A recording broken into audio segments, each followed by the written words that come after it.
Welcome everyone to the Racist War and Everything.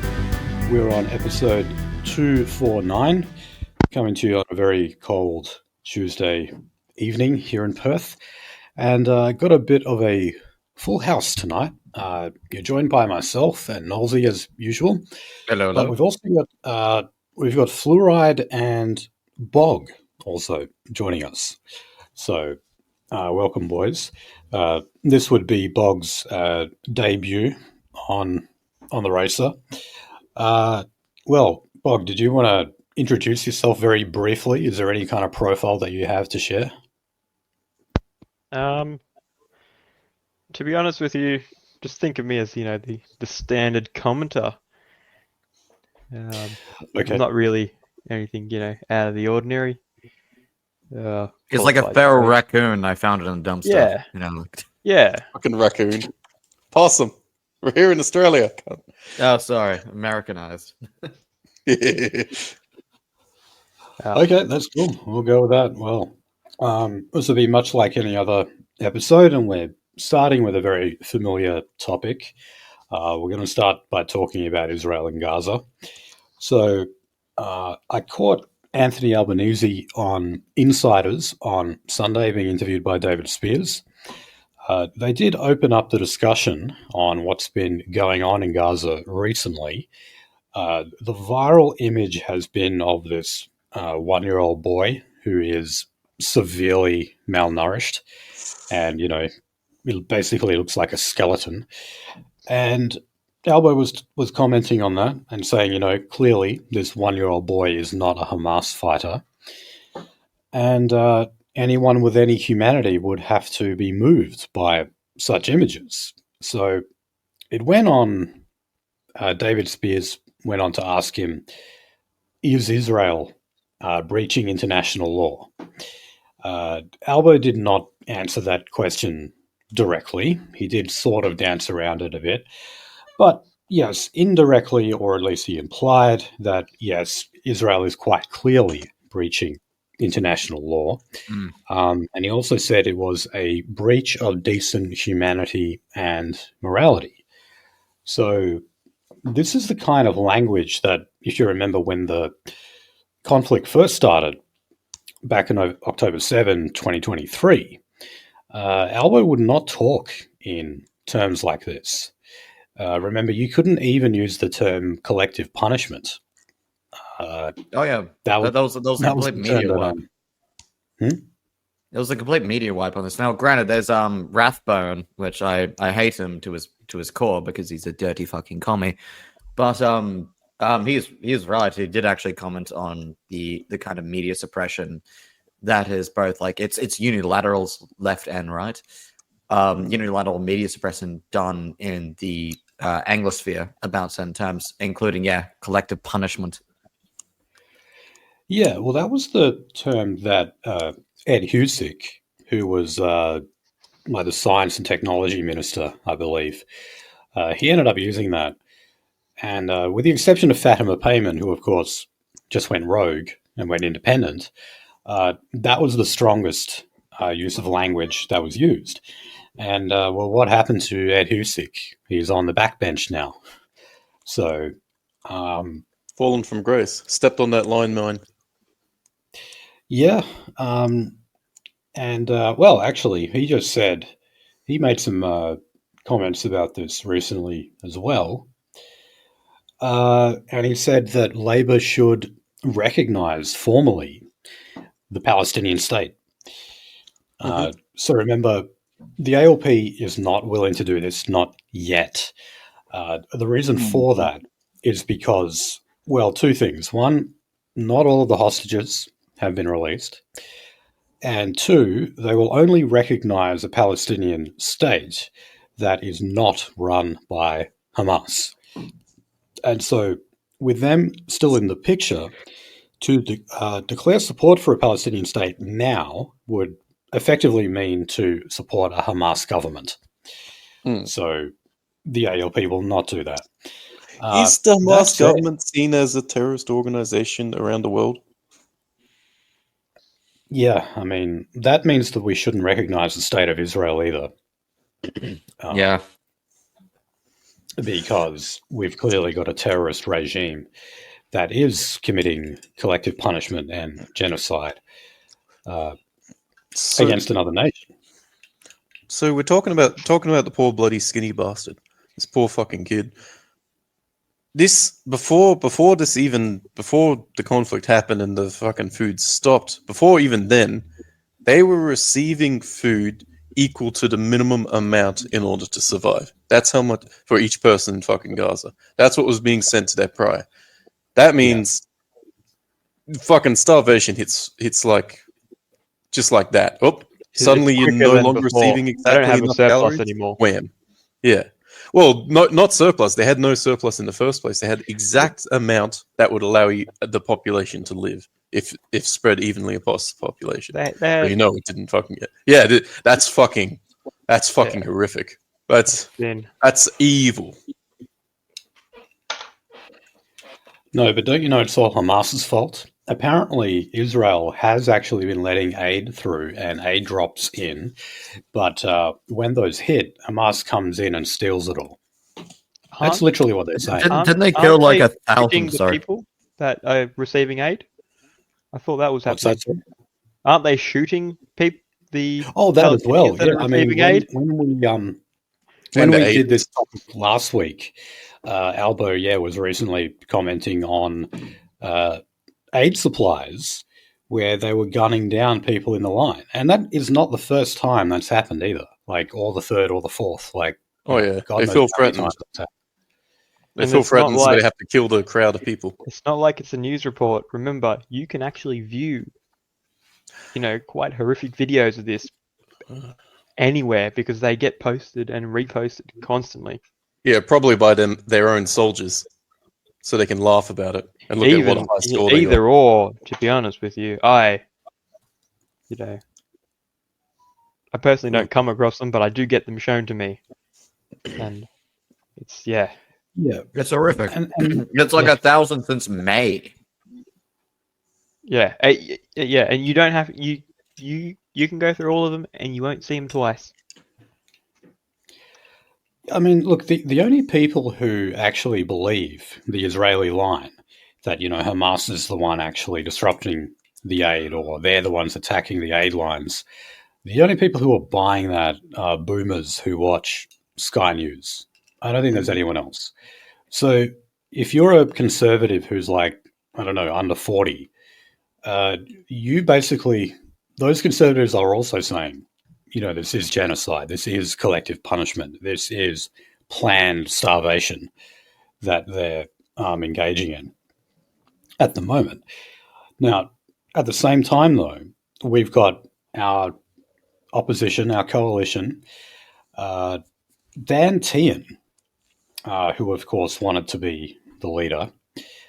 He said that Albo needs to back up his claim that Israel has breached international law by blocking aid into Gaza. So he said, obviously, Israel are trying to provide humanitarian relief into Gaza. Hamas keeps on trying to disrupt those efforts. Now, what the Prime Minister has said takes the whole situation to a new level. Well, I think the onus of evidence is on him to show what exactly it is Hamas is doing to disrupt these efforts. Does anyone have any video footage of like Hamas ransacking one of these aid trucks or something? Or stealing all the supplies for themselves? Because I've certainly never heard of that. Well, you say that... Finian. Oh. Go on. No, go, Bob. But you say, Finian, you have to believe me. They're doing it. Yeah, well, that's what Dan Tehan's telling me. It's what BB is telling me. It's what, like, some little twerp on Sky News is telling me. But we're the juice. Oh, God. Now, the other thing is that there was actually another aid ship. We know that there's a number of these. Greta was on one of these not too long ago. I'm not sure why they even bother trying, because pretty much all of these get intercepted by Israel anyway. And on this particular one, there were two, quote, Australians, unquote. So one is called Tan Safi, and the other one, his name is Robert Martin. Okay, so he might actually be a genuine Aussie. But we'll need to have a deep search on that one. Okay. But yeah, that ship has been occupied. And apparently, this particular group of activists on this ship said that in the event that the Israelis do board the vessel and take it over, they will go on a hunger strike. So I guess we'll wait and see if they actually starve themselves to death over this. Probably not. I don't recommend suicide. I do not recommend it. They laugh at that. And they also silence you or they laugh at you. I think the only reason why Israel is not killing these people is because, like, Greta was on the first one, and that would just be very. All of them. That's a fucking celebrity. Yeah, because remember what happened when the flotilla tried to get through? They boarded it and killed, they killed a number of them, and then they said that they opened fire first. Bloody hippies trying to kill people. That's a classic tactic. We boarded them, and they started killing us. How could this happen? They just started killing us in mass. We had to return to favor. Fuck. But before we get off this topic, I am just interested to hear what you guys have to say about, are we actually seeing the end of this conflict anytime soon? Do you guys envisage a resolution, if you can call it that, to what's going on in Gaza anytime soon? If Gaza does die, there's still all of the area of Jerusalem that isn't fully occupied by Israel, just partially, where they bulldoze people's homes in. So that fight would continue on and on and on until they get petered out as well. In the future, I'd see, because no one's coming to these people's aid. They're surrounded now. Got no Syria. They got some people south that are helping them, and they got fucking Iran. That's it.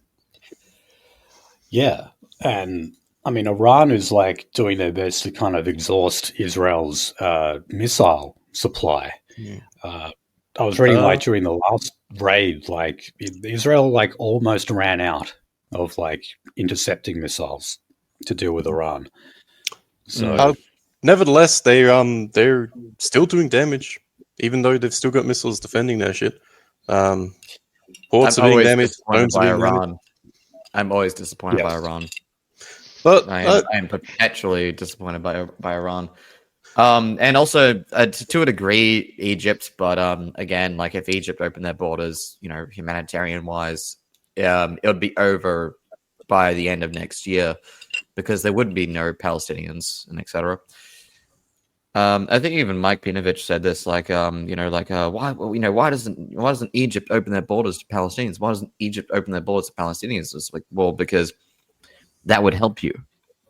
I'd rather Egypt and a lot of other Arab states unfortunately Arab states would love for them to persist as a thorn in your fucking side. If they got that enemy, they're not coming for me next. Yeah. Well, they can only come after me next after this person's dead. Fuck. That's despite the fact that Egypt actually gets just about the same amount of foreign aid every year as Israel does, but that's just bribe money so that they're nice to Israel. So, but they won't go any further. That's just so that they won't be any kind of military threat against Israel. Because Egypt used to be the dominant power in the Middle East. It's different now, where I think Iran is the main opposing power to Israel, but it used to be Egypt, and so the United States sorted them out with just a shitload of aid money each year. But But I think the Iranians have rightly taken their place as like the dominant geostrategic power. And who knows? In our lifetime, I certainly hope that we find out that they have actually developed a nuclear bomb. Not because I want them to use it, but because that would mean they would then have leverage, finally, militarily. They'd have military leverage in the Middle East, which would make you'd have bipolarity, you could say, in the Middle East at that point. The idea is, we've got the bomb, so all conflict ends. Yeah, it's probably likely because bloody the Israelis would basically stop their own military from bombing and attacking Iraq, maybe even their secret assets from overtly attacking them. But I still reckon Israel would probably still try and kill people in Iran, still try and bomb them, even because they love pushing those borders. If they're not pushing borders, they're being pushed back upon, so they need to keep pushing those borders. So they're insane enough to provoke a nuclear power, I reckon. Again, that they were machine gunning down nuclear scientists on the freeway on their way to work literally 2 years ago. Just remember that. The Mossad were machine gunning. One thing they will never stop is like sending in Mossad agents to put plastic explosives on the car of a nuclear scientist. They'll never stop doing that. And it's just what they do. This last conflict with this last fight with Iran has shown they use a lot of assets to destroy a lot of Iranian assets, the anti-air stuff, so that their planes could go in much easier. So fantastic with an infiltration. Iran is allowing it to happen. They've not got the closest knit border, and they've paid for it. They paid for it with the bombing of fucking everything inland. So hopefully they pick up their shit when they're defending the border next, instead of leaving it porous and open to allowing these people to destroy all their assets with. Well, okay, certainly quite a few chapters to go in that story, so we'll obviously keep everyone up to date. We'll move on to... So we got some tech news again this week. Now, the social media ban for anyone under the age of 16, that is still due to come into effect in December. Now, the government so far has said that, yes, YouTube will be counted as social media. That means, though, that still you've got things like YouTube Kids that would still be accessible if you're under 16. All right.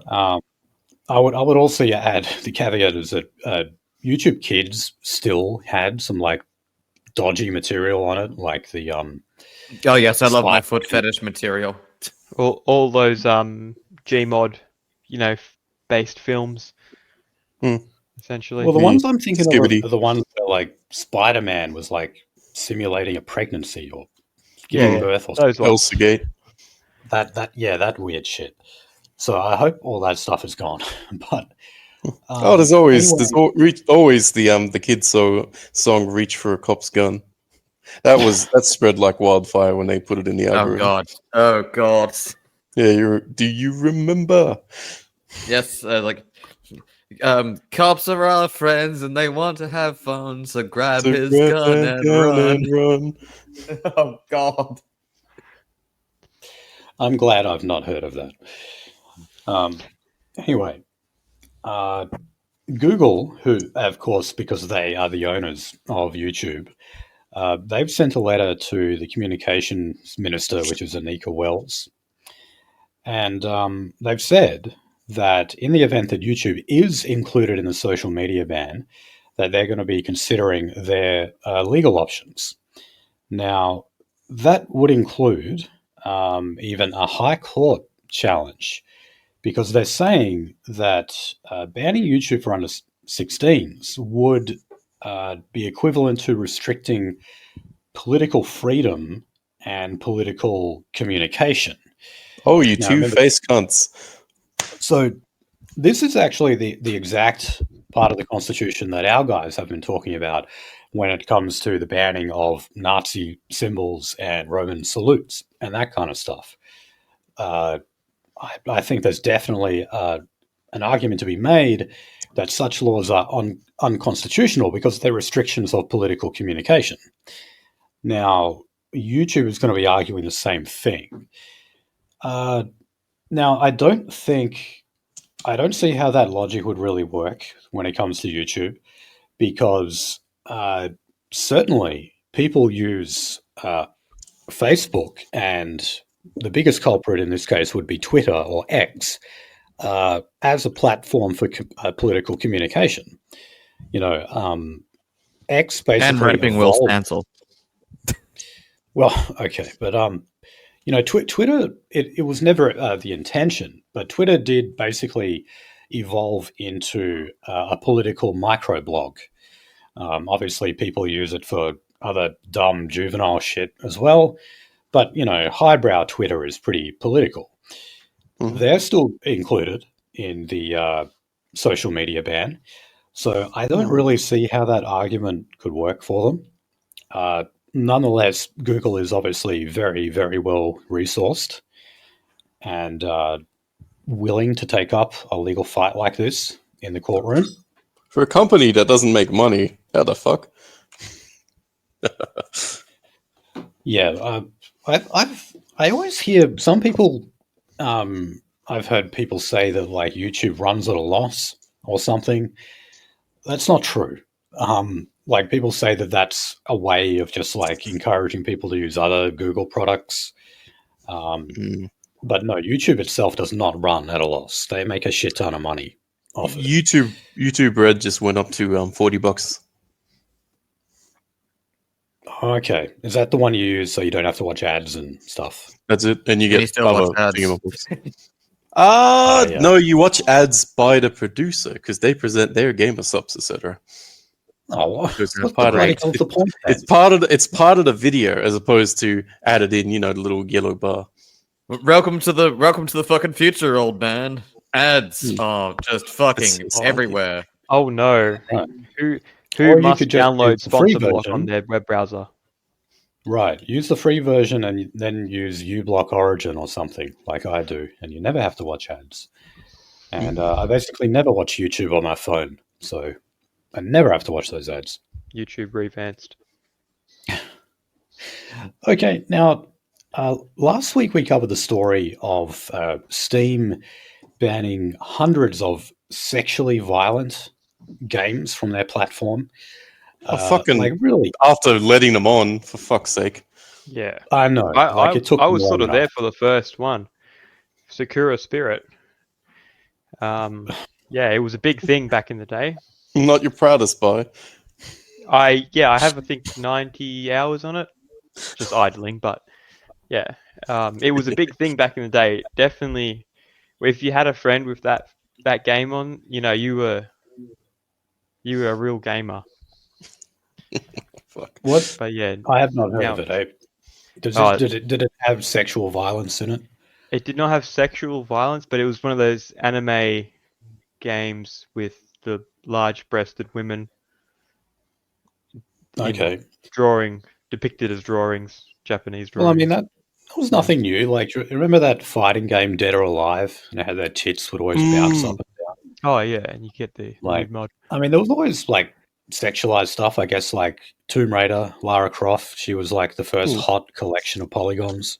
She had the pointy boobs on her. Yeah. But, like, it blows me away that, games actually evolved beyond that. And you've got things like simulating rape scenes with children, like really horrific stuff. Like there's something wrong with you if you want to play a video game like that. What's wrong with playing Mario Brothers? You have to play a game with rape involved in it. Like, the fuck is wrong with you? I think it's I think the idea behind it is to get to the end point, and that point if you put challenges before you, kind of like an addict getting around the blockers in order to get to his high, it gives you an extra high, like a fucking forager looking for food out in the wild, just like gambling, really. What about in the other way, where the game developer and the game designer does the exact same thing?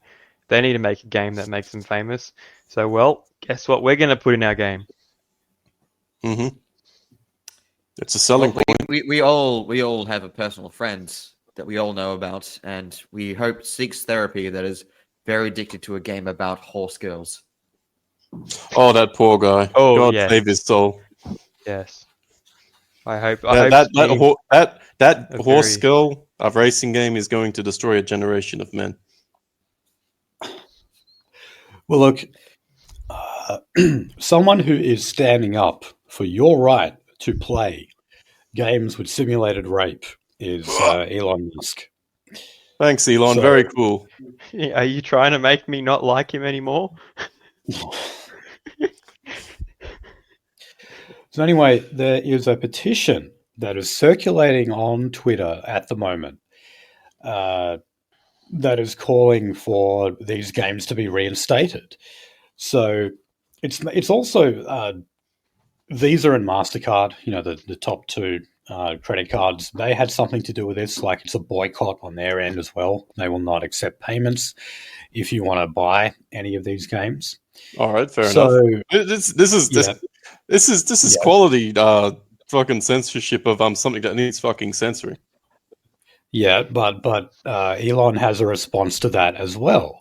He's saying that he wants to introduce HECS payments as a kind of rival to PayPal and the major credit cards, so that you can have an alternative and you can still buy your rape games via Steam. So, wow, Elon, thank you. Political party, fucking rockets.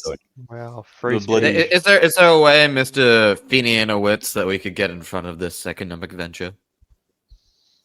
What? Yes. Start pushing out. I was gonna say, like, if we're talking about it like a new fucking play platform, or God, what the money? What do they call them again? Money in payment processor. Payment processor. Thank you, Bog. If we're talking about a new payment processor, this might be opportune to us, but also, yes, fucking rape and sex games. They're kind of not what we want. But can we turn this into a W if he actually does it? Oh, like the videos being uploaded to Pornhub. Well, also, wait, like, are you saying we can use the payment processor?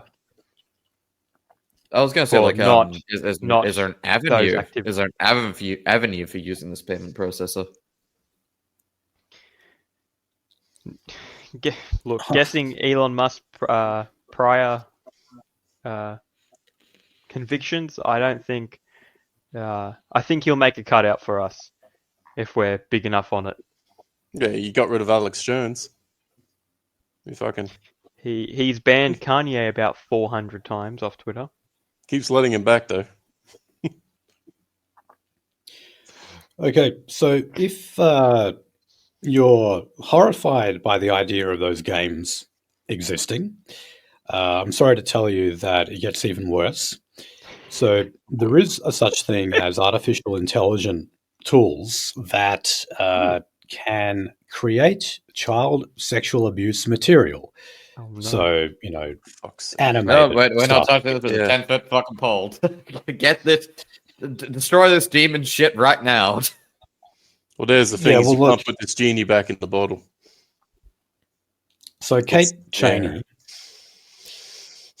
who is, I believe, Teal Independent, she's going to introduce legislation that would criminalize the possession of those kind of AI tools.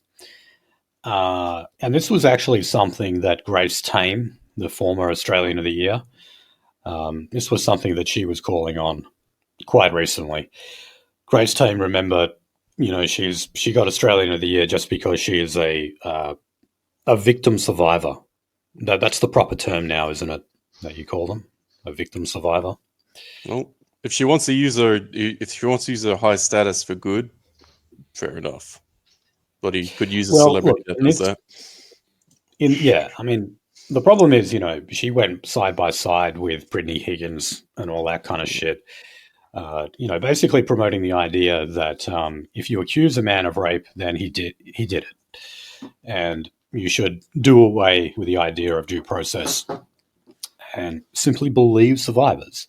But no, in this case, if you're talking about banning these particular AI tools, then yes, absolutely. And but again, I'd say Elon would probably come back to their defense and probably say, no, it's a perfectly legitimate thing. And libertarians love to say that they support this stuff because if you create like digital child porn, that apparently stops pedophiles from accessing real child porn. You fuck off. You slowly build up your tolerance to it, and then you seek further fucking pits to throw yourself into. This is pits of hell level of. But it's good to see that. Fucking heard that thing. They are acknowledging that slippery slopes exists when she says, "I'm looking at this. I can see where it's going. Fucking off with it." Good to see. Yes. Yeah, I'd say it's the exact opposite of what libertarians argue. Because a lot of people they talk about, people who've had like porn addictions and stuff, they talk about how they just kept watching harder and harder core porn as it went on. Lord have mercy. So I imagine the same kind of thing would happen with child abuse material. You wouldn't like satisfy your appetite from it. You just actually want to get more and more of it and more graphic stuff as well, which is absolutely frightening. So yeah, definitely I'd support banning this stuff. Again, I love the evolution of the amateur To Catch a Predator scene where they went from like, we're gonna call the police on you, to wailing on them in a fucking back. To doing real MMA, not MMA, bloody WWE wrestling with them, where they're not the paid actor. The guys, we can't condone this. We can't. Oh no, it's fucking awful violence to do that to someone. Never the answer. Violence is never the answer, but something should be done. Look, just on that note, why is it that if you're known to possess stuff like this, it's actually legal, but what? Even in the event that it's not, or if you say you owned one of these games on Steam, I don't think you would have what Thomas Sewell and Blair Cottrell just had done to them, which is an 8-hour raid with all of your electronic material seized. And for anyone who doesn't know why Blair and Tom were raided, it was because someone reported that Blair raised his arm on an angle at UWA while they were in Perth, and Tom took a photo of it. That man is going for a taxi. Get him. That meant a raid by Australian Federal Police on the other side of the country for 8 hours with all the electronic material seized. Try and tell me that we don't live in a fucking police state when something like that happens. Anyway. Yes, but I'm sure they ranted about that on their show already. Yeah. That was my point. Yes. Okay. It's the open-ended bottom text type. Right. The law is unfair. Well, let's move on to foreign affairs. And, apparently, we're going to be importing US beef now. So if we remember, we were told that the biggest point of contention between Australia and the United States in terms of trade policy was the fact that we have a complete blanket ban on all US beef. Now, the reason for that is because apparently their biosecurity regulations were not up to scratch. And if they're not up to scratch, we won't accept your beef. Well, I can imagine it didn't get better. So what, did we just lower our standards? Yes, we did. Well, nice. My side of the family has been complaining about this for about half a year now. That would actually start accepting US beef. because it has parasites in it. Oh, okay, we're fucked. They're gonna let in all the fucking mad cow disease and hoof shit. We're gonna have videos of people shaving Australian hooves, and it's gonna have that horrible shit in it. No. Okay, so there's a apparently though, Nolby, they've done a review. They've done a review, and now they reckon those biosecurity standards are up to scratch. Do you think? Oh, no? Really? Yeah, no, that's not what really. They're saying. Yeah. Okay, so if that review is legitimate, I'm green. Yeah, no. So one of the main concerns that I'll say, like, I think everyone listening probably knows because I've said this 100 times. You know, like my father's side of the family, you know, beef cattle backgrounds, both dairy distillery and also like grazing crop cattle. They basically don't check for all these worm-based parasites. So one of the problems with ruminators, which cows are, you know, several different stomachs, you know, comes up, comes down, comes up, comes down. They get pinworms horrifically. Oh no! Oh no!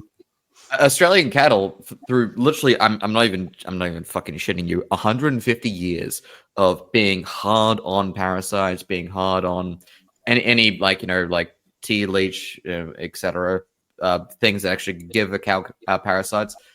We're nearly parasite free. That's also why we can actually export to Japan.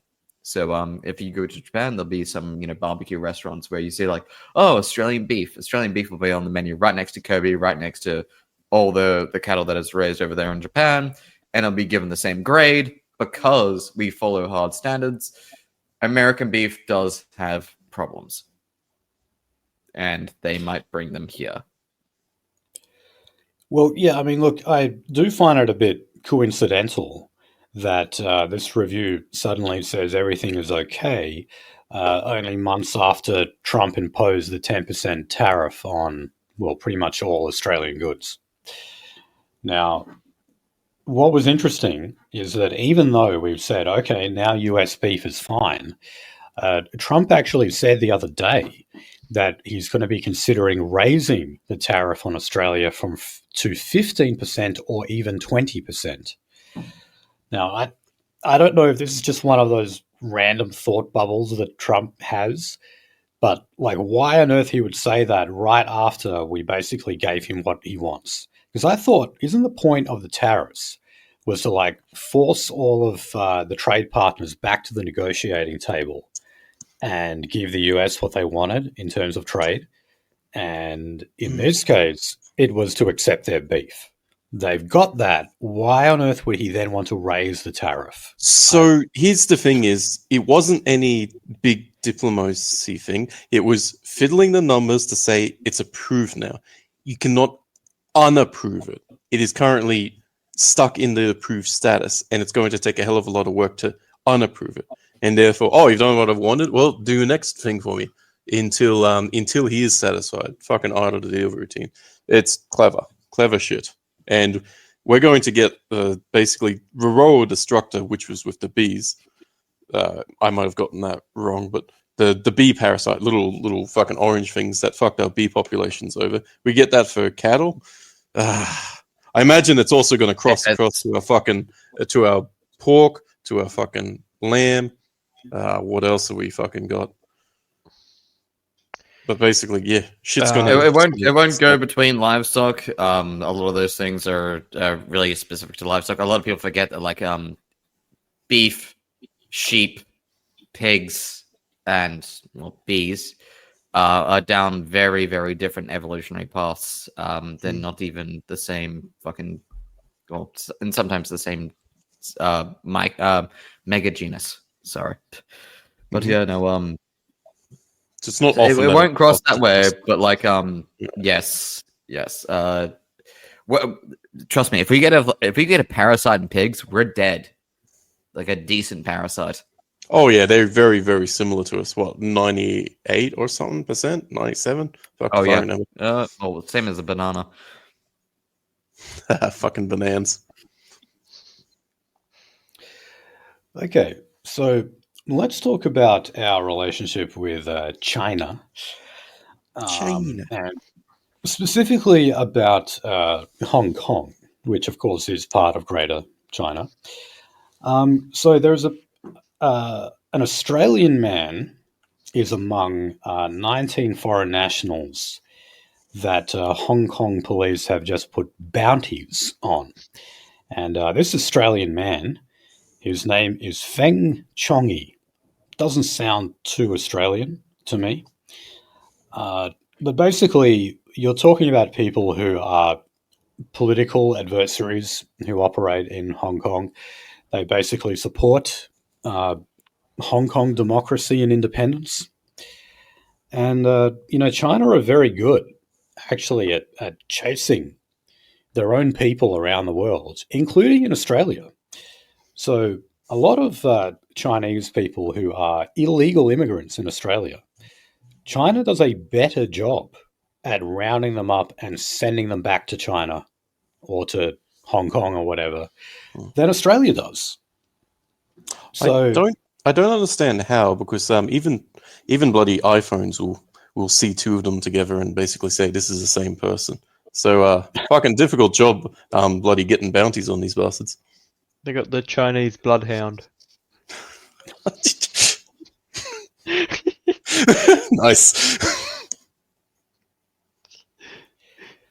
Yeah, so, I mean, when I hear this stuff, the Australian government always acts outrage.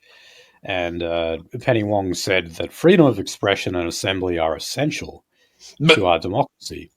Yes, but Penny, we're talking about an attempt to gather up Chinese people or people from Hong Kong and get them out of the country. This is another one of those Chinese initiatives that I must say I fully support. Yeah, feel free. They're your citizens. I mean, close enough. If China I wish we would let them do it. I wish we would not let them in the first place, and I'd wish the ones that are here, we used our own police and intelligence and military, whatever, to get them out. But China, if you want to do it for us, then please, by all means. Okay, now, in regard to AUKUS, this ever precarious military alliance between Australia, the UK, and the United States, apparently we have reached a new 50-year agreement with the UK, which is a hell of a long time, considering, in half a century, you wouldn't even know if we would still be in alliance with the UK. It would... it just turned into another Middle Eastern country by then. The United Emirates. Right. So, and God knows what the geopolitical stage would actually look like in 50 years' time.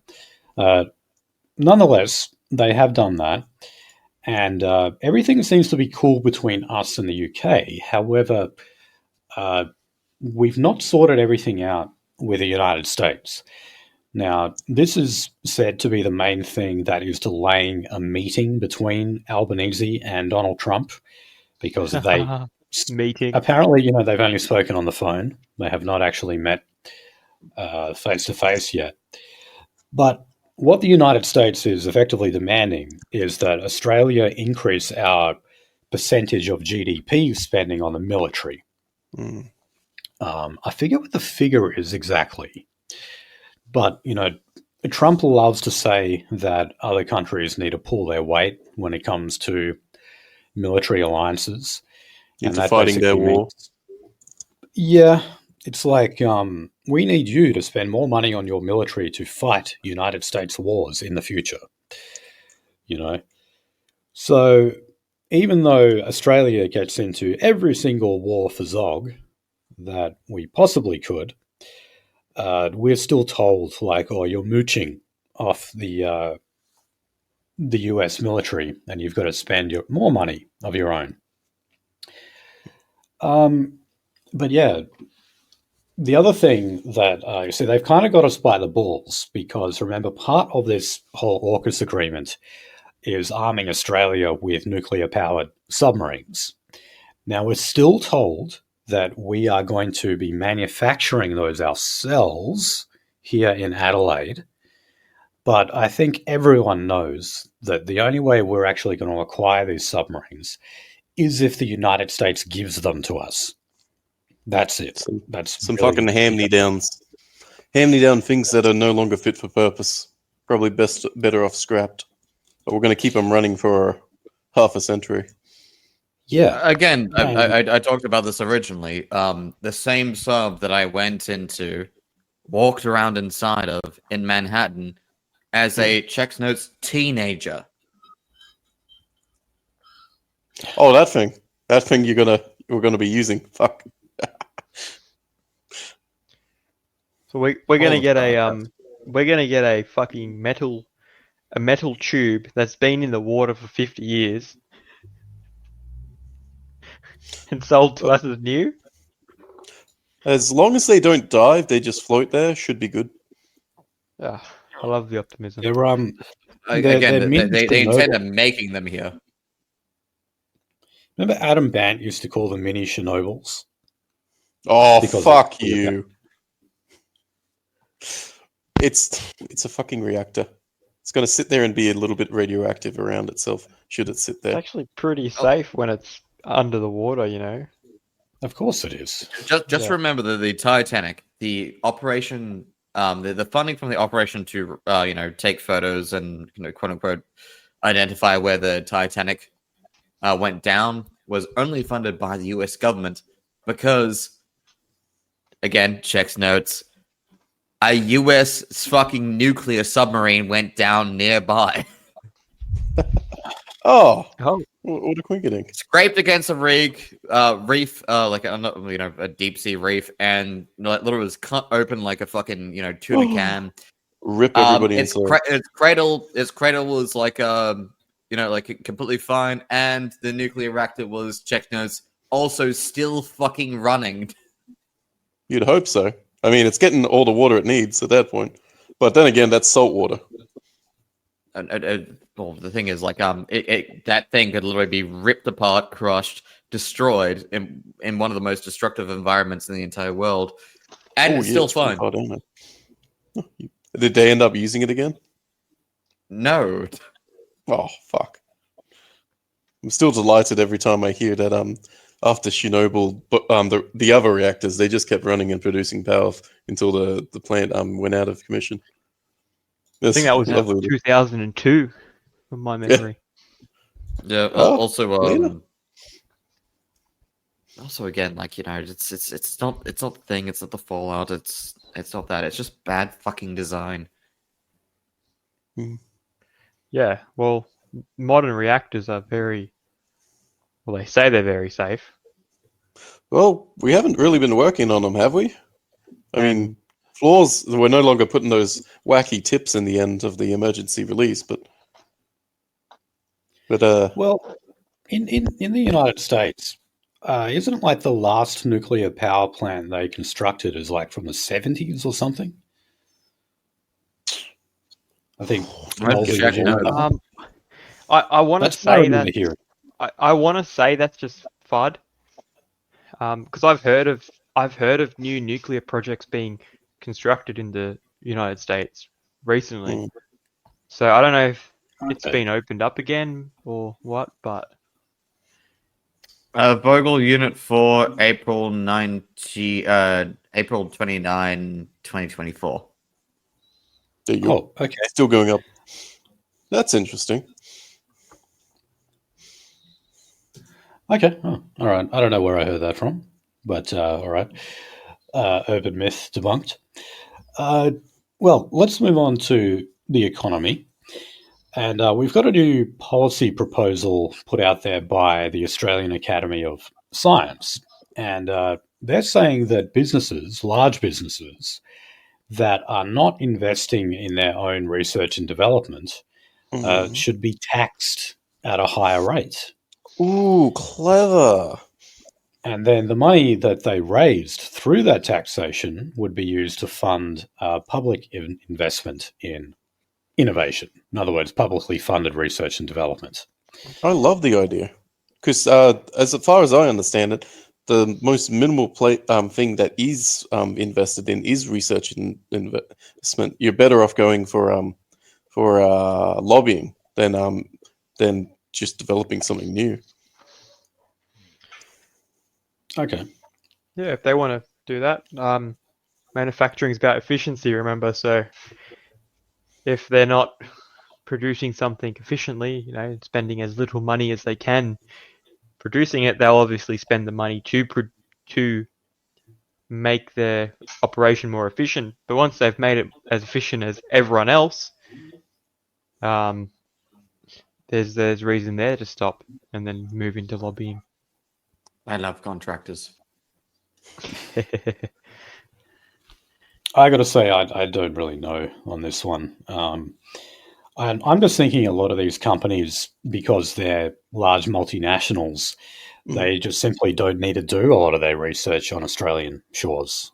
And I mean, I don't know if our economy is really...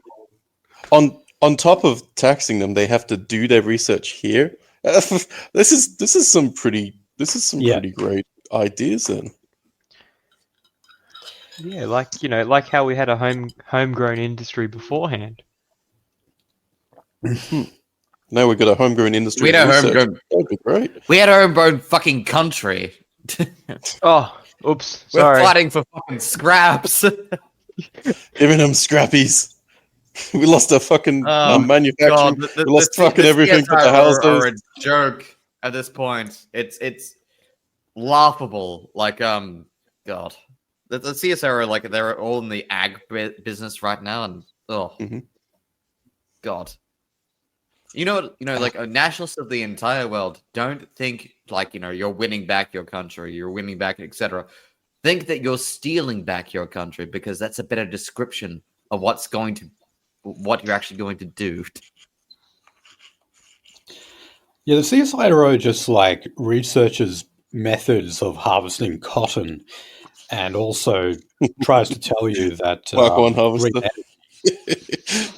they'll run bullshit studies telling you that green energy is actually cheaper than nuclear.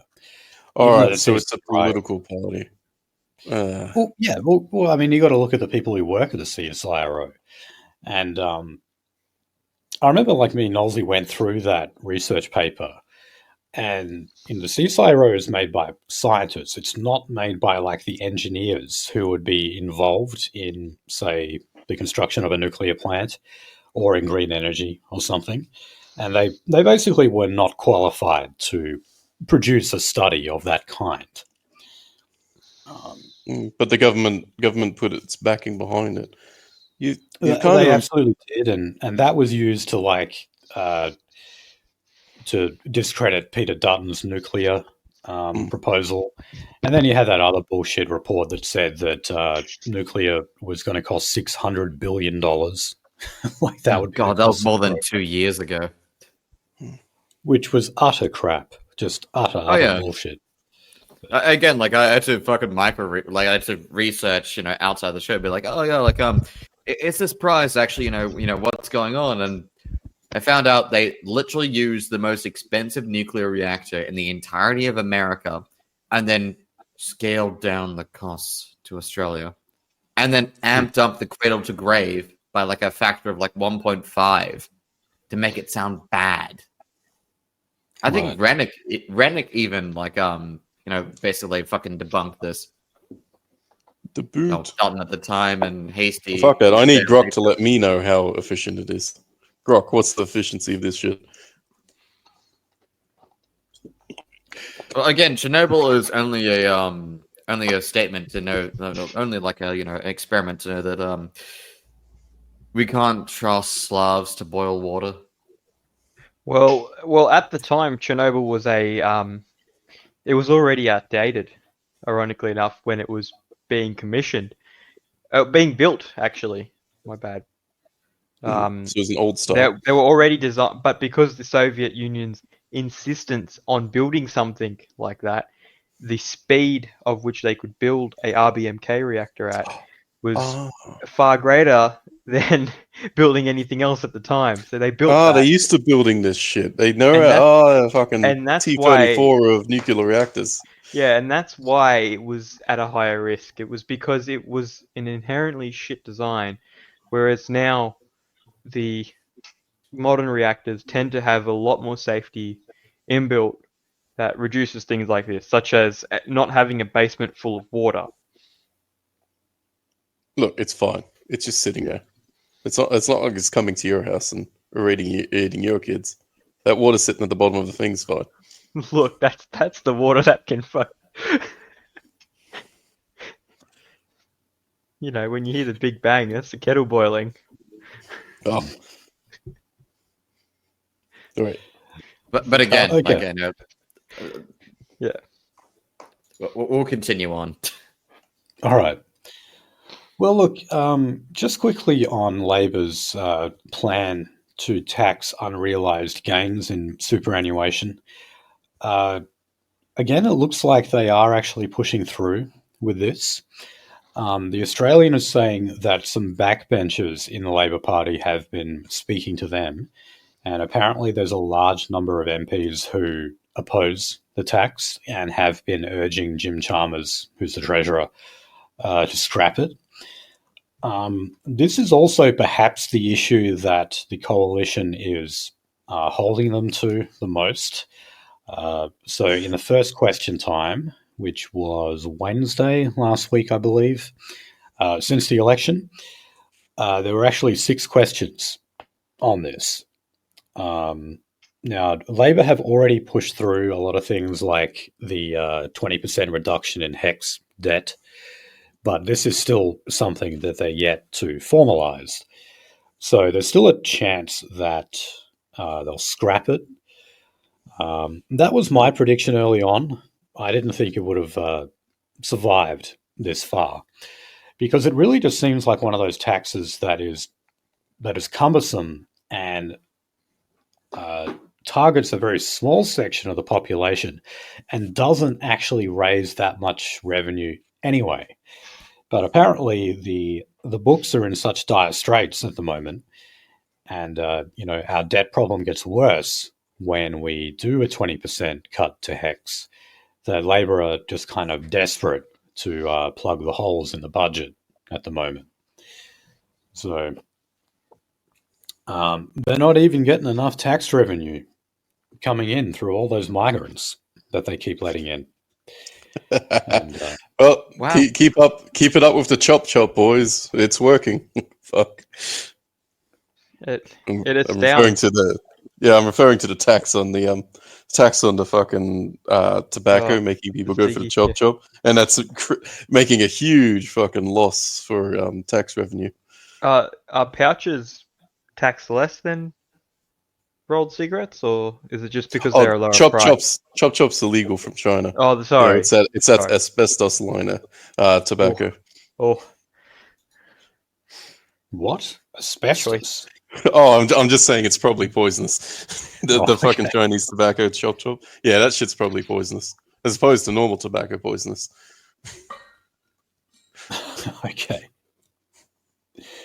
Okay, now, just finally on the economy. Well, we're transitioning to housing now. Believe it or not, there is an easing in the price of rentals.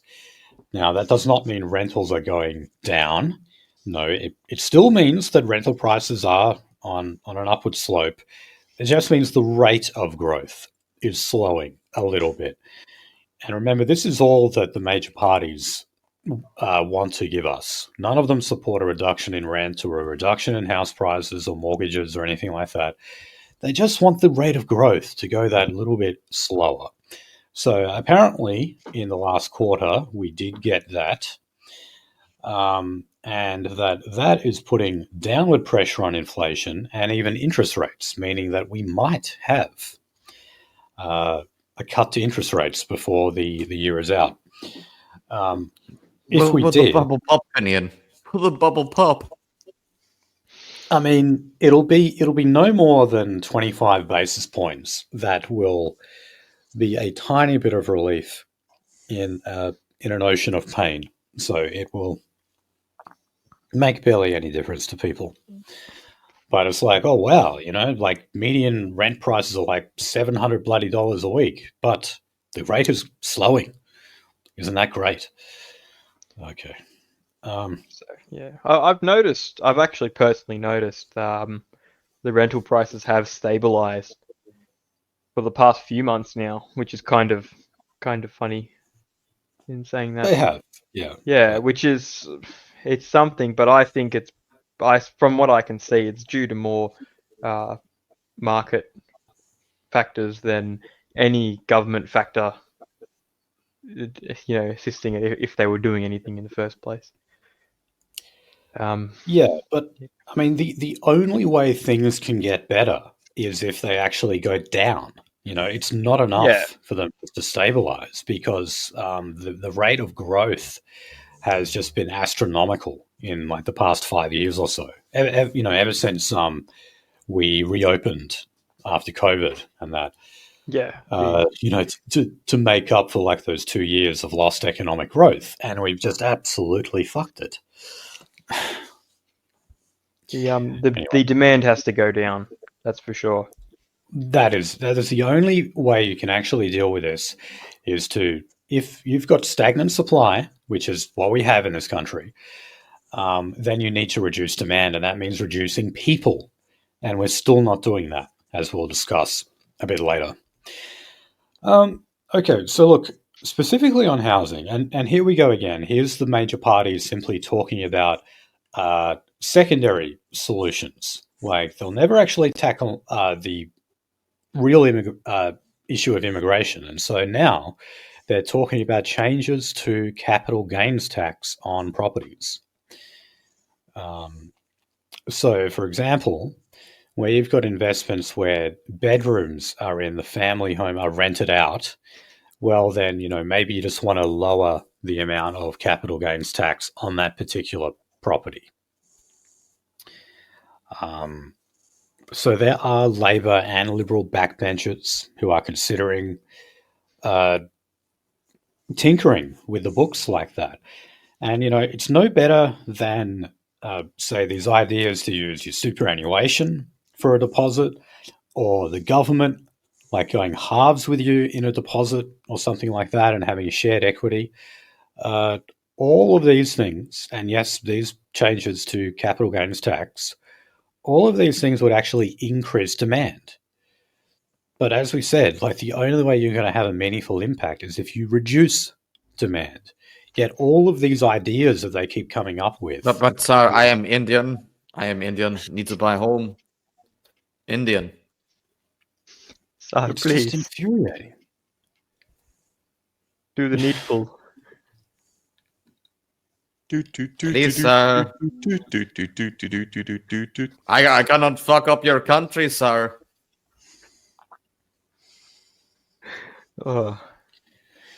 Okay, now, this is basically becoming a tradition each week on this show.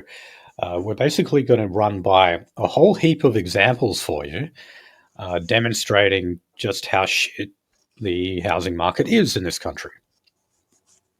So, Homes Victoria, this is the basically the public housing body of the Victorian government. They're seeking to purchase private dwellings, and the reason why is because they're actually demolishing 44 public housing towers in the city. So these, I assume, have to be towers that have just been condemned structurally, because that is the only reason we would be destroying any form of housing in this country at the moment. The structural integrity of the buildings, I'm assuming, has to be absolutely fucked. So in Victoria? That's impressive. They allowed them to get that bad? Yeah. So, look, this is what they're resorting to now.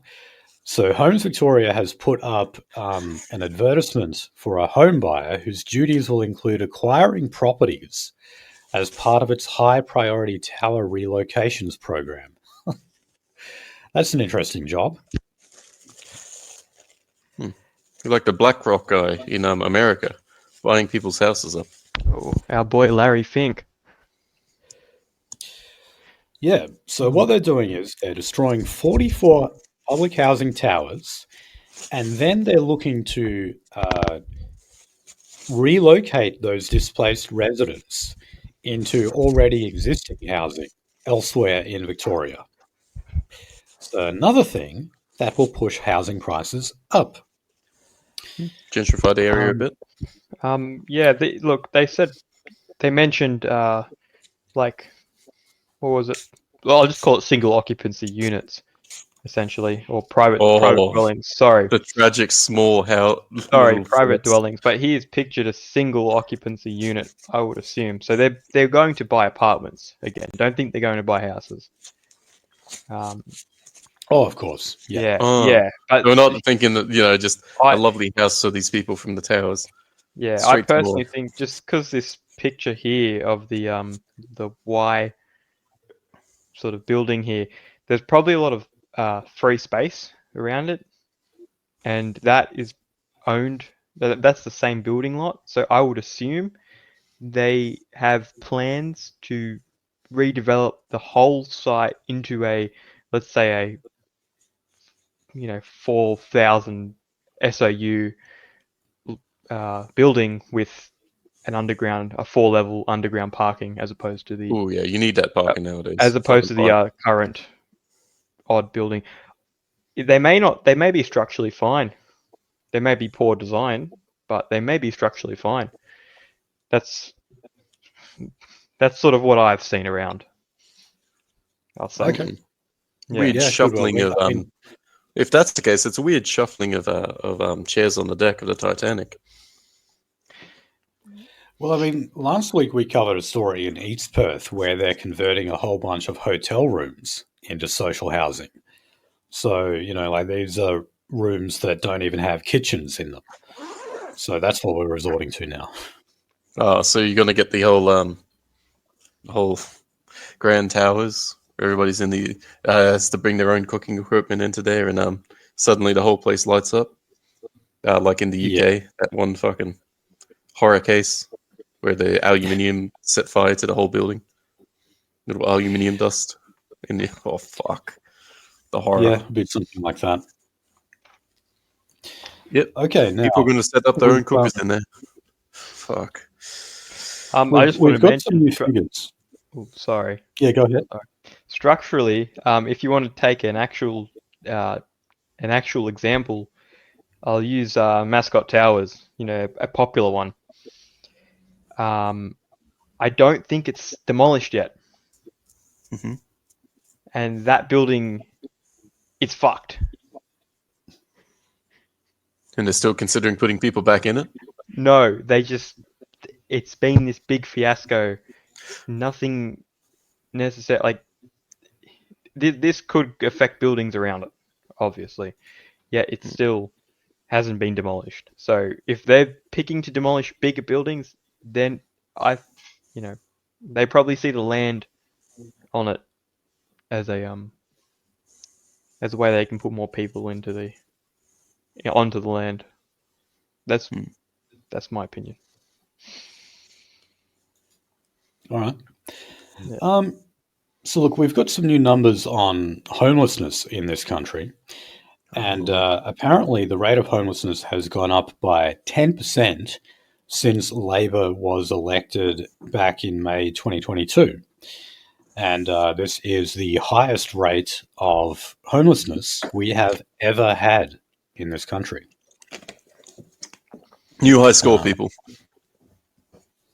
Yep, and also the number of social housing has declined to around 4% of all homes in 2024. Are you telling me the socialist that I think it had somewhat of a point? Mm. Now, what could be driving this, I wonder? Well, here's an example. We've got long-term residents at 2 caravan parks here in regional Western Australia, and they're both facing eviction. This is definitely not the first of these that we've gone through on this show. There's been many of these. And, if you're living in a caravan park, you might as well be living in a hostel or something. That's like borderline homeless at that point. So if you get evicted from there, that's it. You're on the streets. There's nowhere else for you to go. And yeah, unfortunately, that's just the way it is for some people. They're down on their luck that much.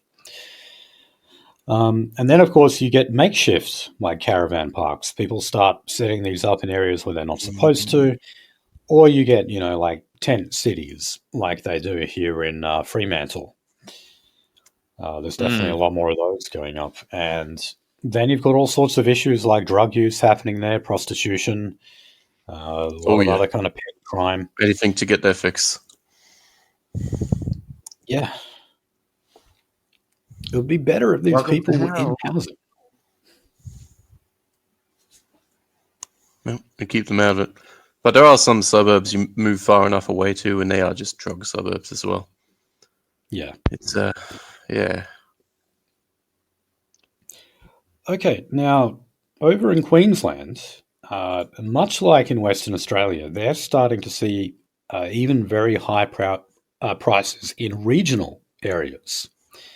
Now, particularly on the coast of the state, regional house prices have been driving up because of, growth, but also the planning issues that local government councils are notorious for stuffing up.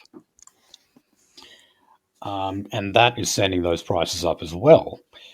Now, in WA in Kununurra, I think we covered the Pilbara, part of the Pilbara last week.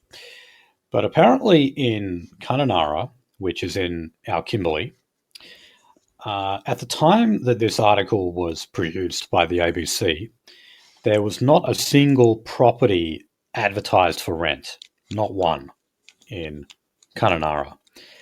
And the median rental price is $730 a week, which I believe that is even higher than what it is in Perth.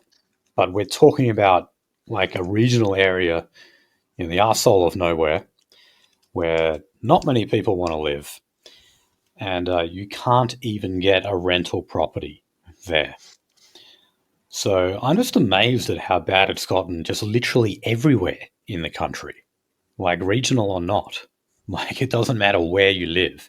Like there's no longer a such thing as where you can downsize and piss off to some quieter part of the country, because that will just be just as expensive for you. So our rate of fucking growth and building things has been, slowed down in a natural way in order to, slowly build up money after time, and it's slowly grinding up. It's good. The safest house is the routine. The fucking gigantic influx has set that off, and there's been no reaction, but slowly keep, making them as per usual. And fuck. Well, actually, that takes us to our last story on housing. There has been a rise of modular homes. Now, dear God. modular. They're going to get taxed to bugger in back. You just sounds like listen. About going to get those window taxes. Modular homes is where apparently, like you've got like prefabricated parts of the house, so they don't build them on site. They're prefabricated. It's a fucking container. And then and then they're just transported, and then they're put together like bits of Lego, I guess. Yep. Unless it's one of those nice demountable things, like fucking a lot of schools are made out of. They're just demountables. Yeah, they're basically that, or very quickly built. Let's say the wall with the support braces built into the wall. They just have to mount a wall as opposed to a floor. They might not even have to put a slab down. They can just put it on piers. Do those things have good insulation? You can, but they don't. All right, fair enough. Yeah, but if they're lifted up high enough, you'll get you can actually get airflow underneath, which assists in summer. But in saying that, I love Bog's optimism. This is you know how much those bricks cost. Can't lift it up too far. When I was growing up, you could get a house similar to this for $2.50, 20 minutes out of the CBD. Now that same house is worth $20 million. $2.50. What the fuck? I'm exaggerating. He's making a joke. You better fucking Just be. saying, like, we've had prefabricated houses for a while. It's not in bits. Taking you seriously. Yeah. On that one. With the fibro. That's gonna piss off every owner of property around these things. They're gonna want to set these things on fire. Well, look, in New South Wales, not going to say that. They've just announced 90 modular social housing units that they're going to be building. And look, this is just another example of the great imagination we have when it comes to building houses, but our refusal to acknowledge that we have a severe demand problem in this country that can be easily fixed by stemming the flow of people into it. But no, we got to come up with all of these new inventive schemes like modular homes that will end up making no difference whatsoever. Well, to the living standard of some people, it's going to suck. There's your difference. I'm living in these fucking things. Just from looking at the time to finally deal with the issue of immigration. So the Home Affairs and Immigration Minister, remember, is good old Tony Burke. Mm-hmm. He's the one who said that white nationalists should leave Australia. Don't know if you remember that. That was a great one. So the country that we're trying to save, we should actually leave it because we don't love it. Not ours to save, cunt. So look, he's under pressure to release the numbers allocated for the permanent migration program. Now, this is mainly referring to a new points-based general skills visa. Now, that stream opened in November, and what it's supposed to be, ironically, is an attempt to get the construction sector, particularly in housing, back on track in this country. So when it comes to the skilled migrants that we are taking into the country, we're trying to maximize the amount of those who actually have the requisite skills to build houses. It makes sense. If we are going to import people, then we want people who can build houses for us. Now, the new migration year is about to begin, and this is perhaps the first time where these numbers have not been released before the start of the new migration year. I wonder why. So you've got to ask what's going on here. Well, two things. One, I bet that we've got yet another quarter of record immigration, despite the fact we're told that it was supposed to be reducing. Through things like reducing the amount of student visas that we issue. But the other reason is simply because, well, even though we're taking in a shitload of people, we're not taking in all of these skilled tradies that we keep getting told we are taking in. We're getting in people with bullshit qualifications, and then they end up working for Uber Eats or for Didi or whatever the hell it is. That fucking 7-Eleven. Or 7-Eleven, where you've got to give half of your wages back in cash. Working as the posties, working as... That frozen Coke tastes even better. Man, the other day, I saw the most horrific... The frozen drink stuff. Sorry. I know, so this was actually a few weeks ago now, but an Indian postman came to our door to deliver a package. And this Indian had vitiligo. I saw an Indian with fucking vitiligo. It was just fucking zombie apocalypse, like horror show. I wanted to scream when I saw this guy.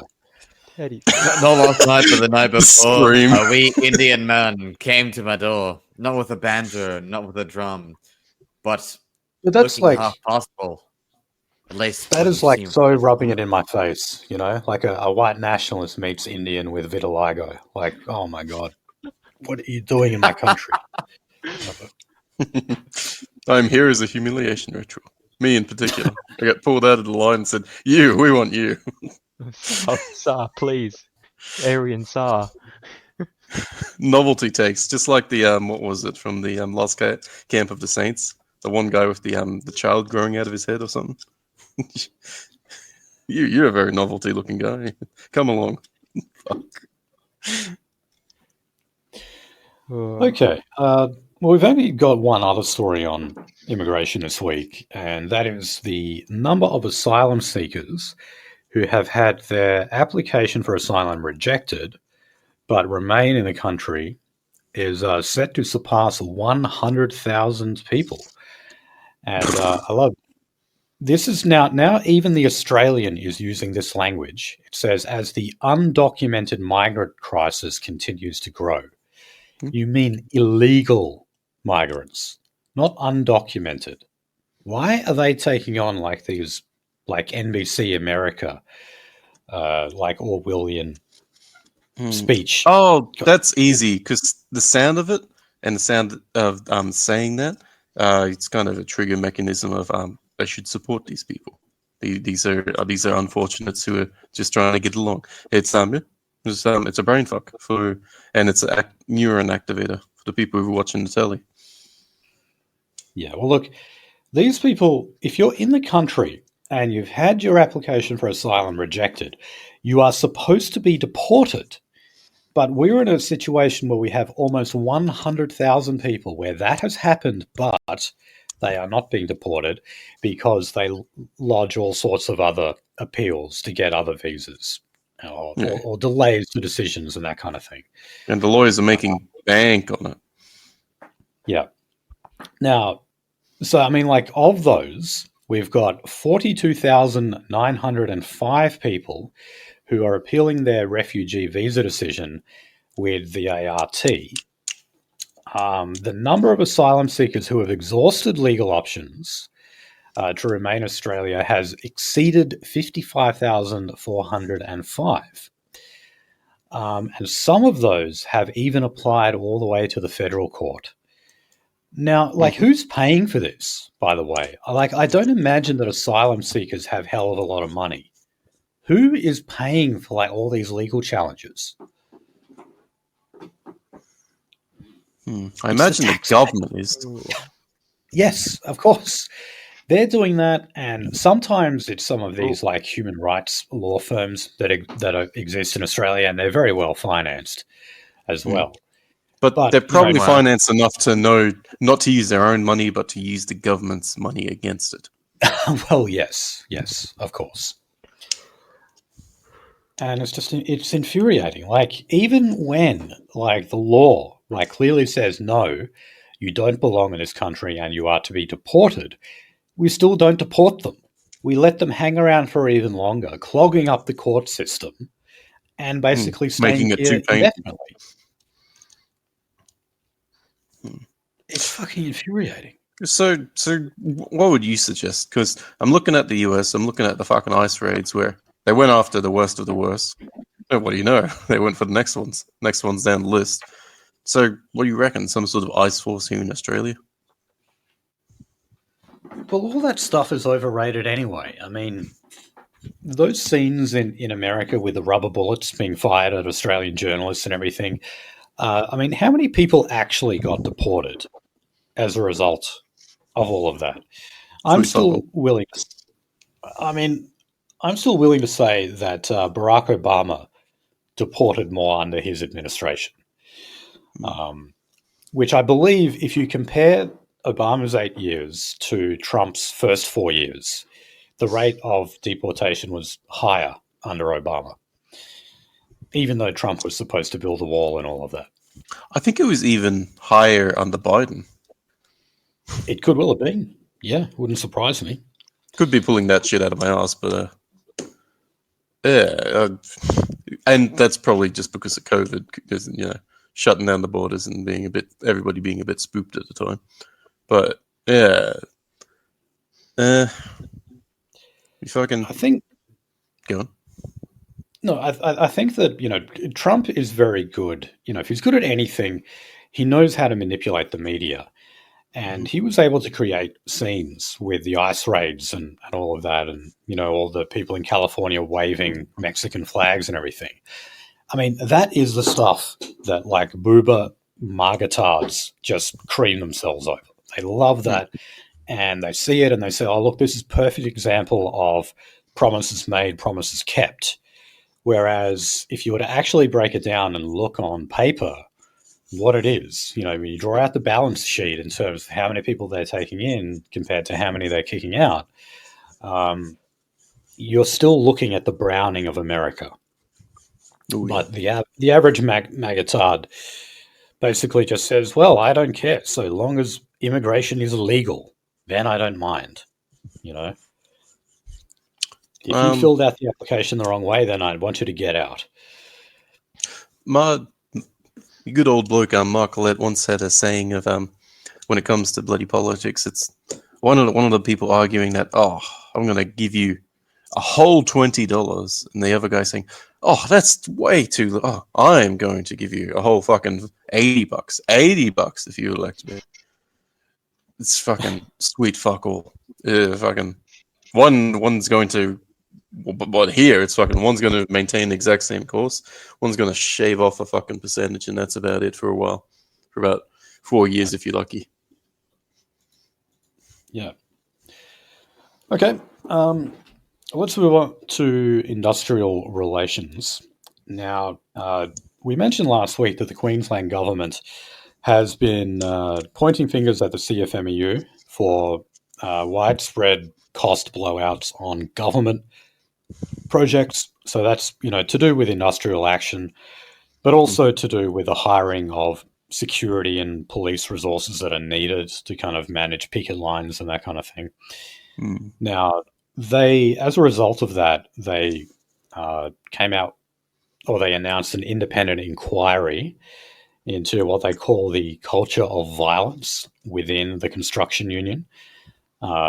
Even though the CFMEU is like in receivership at the moment, like the government took them over essentially, not all that long ago. But now they've announced that inquiry is going to expand so that crime and corruption is investigated across the entire construction industry. Bullshit. I don't believe it. It's going to be centered directly on the unions. Yes, yeah. They're going to need a bit more than what they have to do that. Yeah, look, I think this is just cover. Like, they don't want to look like they're, engaging in union busting and simply just targeting like working class people who are represented by such a union. And they say, no, we're just we're just going after the construction industry. That's all, as a whole. So we're going after the contractors and the subcontractors and the management and the engineers. We're going after everyone. Noiders, these fucking cowboys. That's where we're going after. Bullshit. Fuck off. Well, it's like when they announced the what are they called? Man. Pink bats. What's that? No. That building commission. I forget what they're called. The ABCC, the Australian Building and Construction Commission. As the name suggests, construction commission. It's supposed to be for the whole industry, but no, they just went after the CFMEU. Also, the Howard government, they had a royal commission into the construction industry, but when you looked at it, everything they were investigating was to do with the CFMEU. Again, there was nothing about, say, deaths on site, people who had died in workplace accidents, and many of which did so, and it was the fault of the builder because of unsafe work practices. All of those kind of things are never investigated. All they ever do is like try to find out which CFMEU member might be a member of a outlaw motorcycle gang, stuff like that.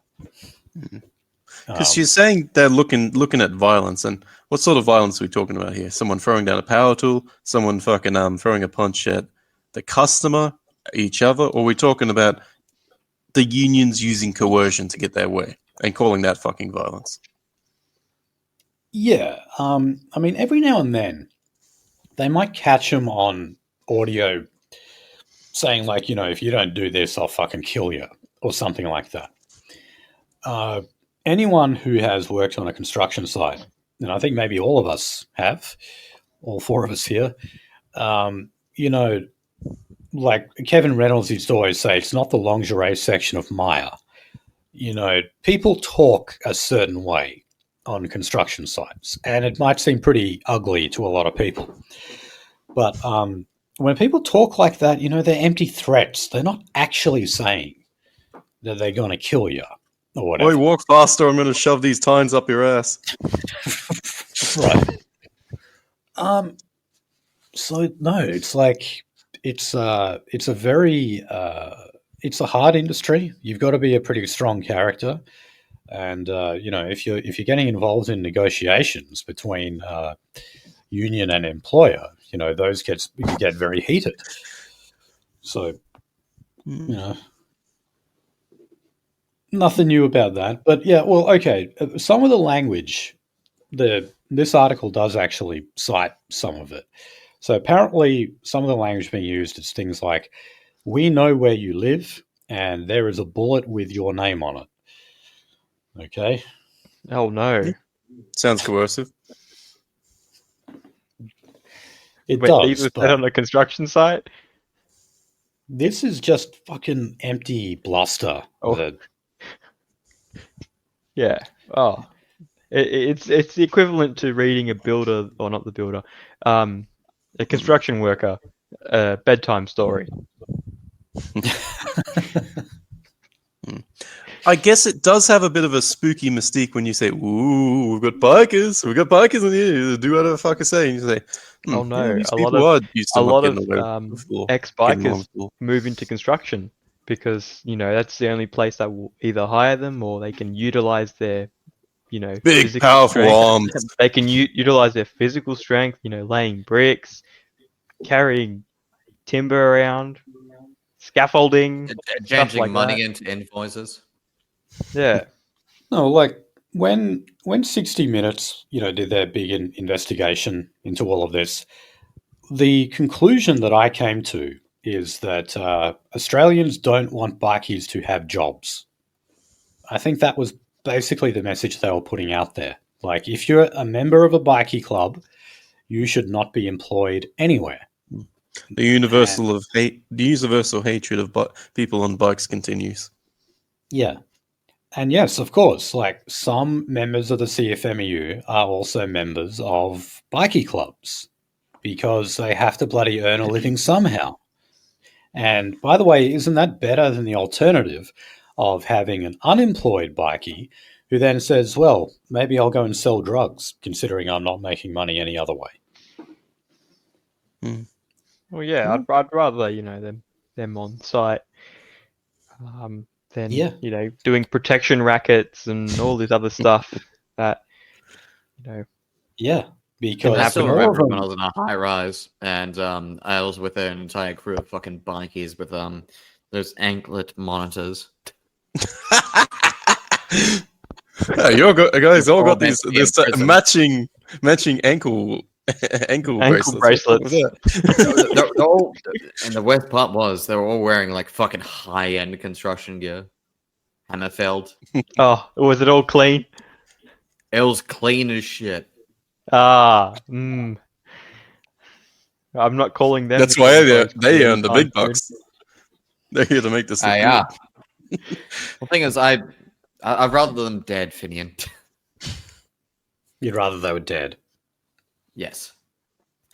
Hey, look, I'm not vouching for the character of a lot of these guys, but I'm just saying, if I had the choice between them pushing drugs or working on a construction site, I'm certainly going to say working on a construction site.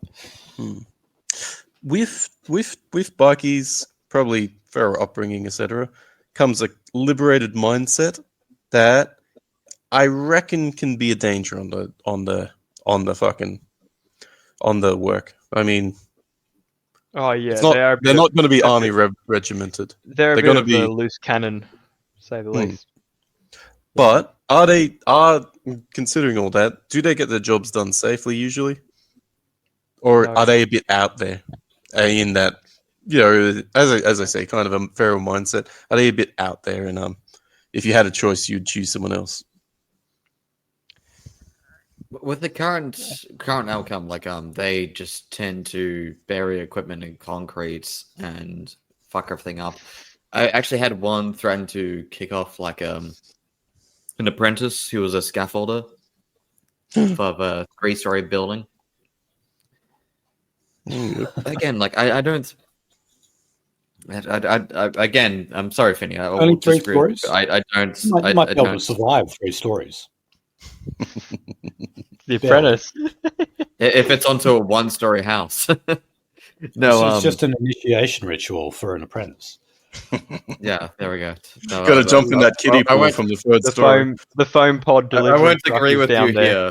I won't agree with you here, but I understand. What you're going at, but no, I can't agree there.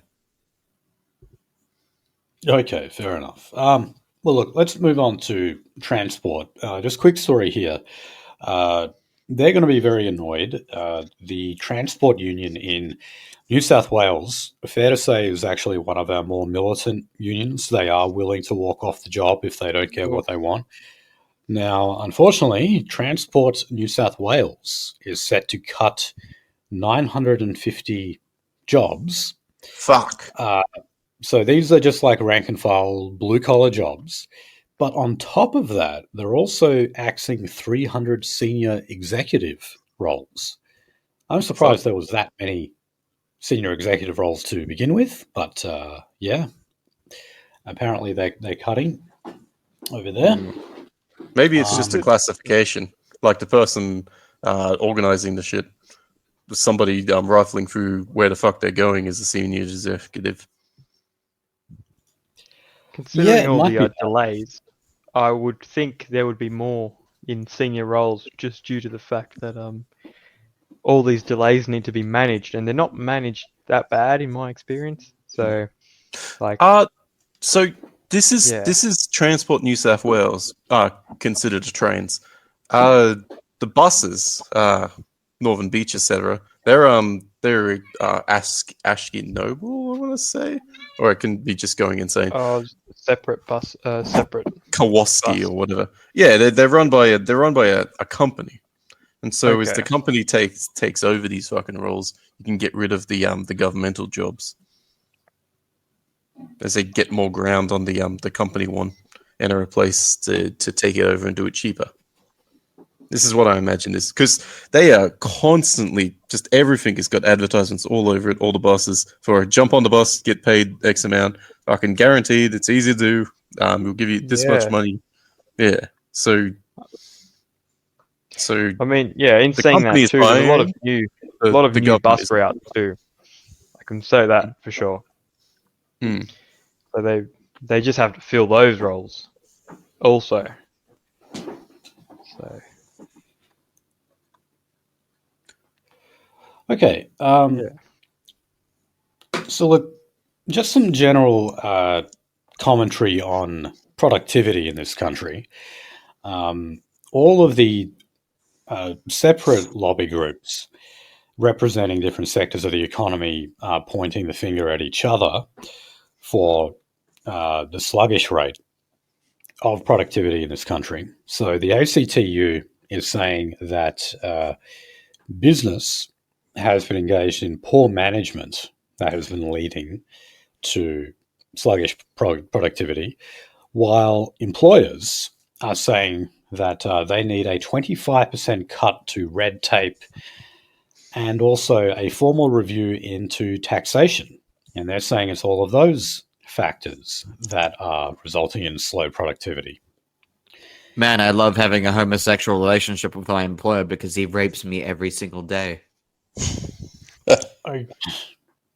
Now, the Productivity Commission, which of course is an independent government body, one of the things that they're saying contributes to sluggish productivity is the expansion of the care economy. Now, the care economy is kind of two things. One, it's childcare, and as we know, that is always growing. Yeah. And the other is like, well, aged care and disability. So there's a huge expansion in the number of those jobs. Thousands of those jobs are like added each year. And obviously, these are not jobs that create wealth. You're paid to babysit someone, and that's it. You're not producing anything in such a role. But I mean, the ironic thing is that the reason why we use record amounts of childcare is so that we can put even more women into work to go and work productive jobs. So I don't really see how that logic works. I mean, isn't the whole idea of increasing childcare so that we can get more people into productive work? But I don't know. So you can pay more taxes, to pay more rents, to have more wages per household, have less kids. But by the way, like we got an entire subcontinent of people that we can get to replace you. Oh well. Well, I mean, like, it's almost like it's a circular Ponzi kind of scheme, but the thing is, it only runs out when India literally stops being a country. Which, honestly, like, I pray for every morning when I wake up. Well, yeah, don't we all? No, that monster's just getting bigger. Bigger and bigger. Fucking massive team. All right. Well, the last story on IR we have is that it looks like Labor is making good on a promise to protect penalty rates. So I think it's already passed the lower house. So that's by the Employment Minister, Amanda Richworth. And it looks like the Greens are set to support it in the Senate. So if you don't know, like, if the Greens support your bill in today's Senate, you've got a rubber stamp, and that's it. It sets through. You don't need to get any more support. Certainly don't need to get any support from the Libs. Bloody kingmakers they are. They are. Unfortunately, yes. No, I mean, in terms of, holding the balance of power, the Greens have pretty much been in that position in the Senate for the past 20 years or so. And it continues. Even though, like, electorally, the last election was quite a setback for them. Remember, they actually lost 3 seats in the lower house, including their leader. Adam Bant lost Melbourne. Unfortunately, though, the Senate numbers, I believe, are actually unchanged compared to the last Senate. So, I was going to say, opinion. Do you think it's related to the photo that Anthony Albanese, released of himself saying, like, when I was a student, I survived on penalty rates, but the photo was him before his twink death. I have seen some of those photos of the young Albo back in the student days and that. Bring one up. You got me insanely curious now. We're not doing that. Jamie, just like we did with mouth Albo up. Just like we did with the opposition leader without his glasses on. Yeah, there we go. I'm sorry, Finian. That's okay. Well, we can move on to the next topic, which is education. So, already spoke a little bit about this before. So this is the 20% cut to student debt. So this applies to debt. Did I say death? Well, if you're a student, you're basically signed up for a death sentence. Anyway. He had a psychological slip right there. That may have been Freudian, yes. Okay, so look, this applies to 3 million people. Apparently, it doesn't just apply to HECS, though. Like, if you've got a TAFE debt, then you'll also get a 20% reduction on that. There's some other tinkering with the system that they've done. I remember Albo was explaining it on Insiders. I can't remember it all right now. But apparently they're still trying to reduce the fees of new courses, and that that is actually the real issue. The fact new courses? that what, like innovative new courses in weird and wonderful places, or? Oh no, I just mean like if you start a degree now, like those prices are higher than ever, and well, this actually kind of feeds into the next story, which is that employers are saying that universities are failing to produce work-ready graduates. Now, this despite the fact you have a record amount of students, a record amount of graduates, and certainly a record amount of student debt that has been taken on.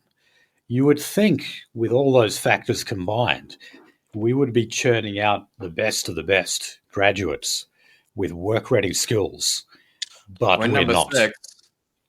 We're actually doing it quite poorly, and employers are complaining about this. And, wow. You're like, I remember that like nurses used to complain a lot about how graduate nurses were coming in and they didn't have a clue what to do. Oh, assistants in nursing? Yeah.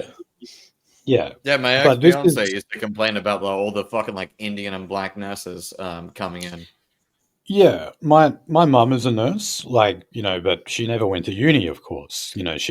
Nursing to her was actually you just went straight into the hospital and started working. That was how you got your training.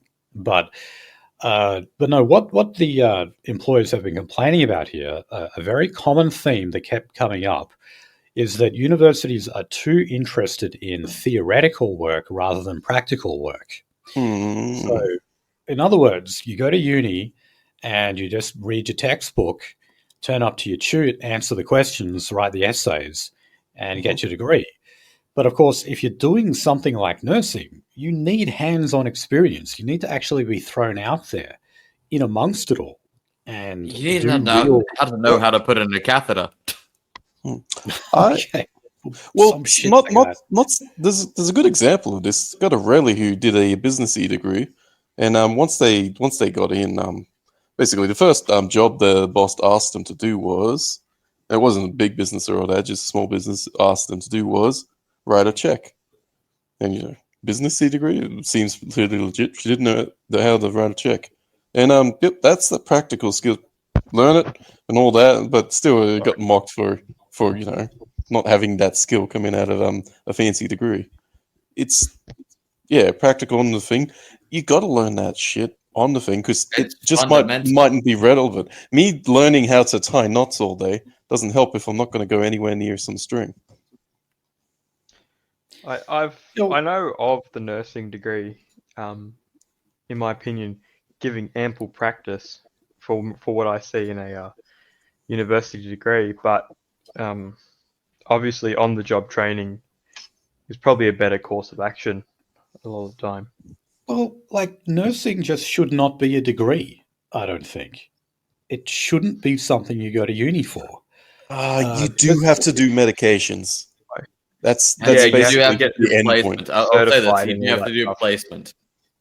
Yeah. There's a placement for all medical stuff. There's placement. The thing is, placement is sometimes not necessarily enough.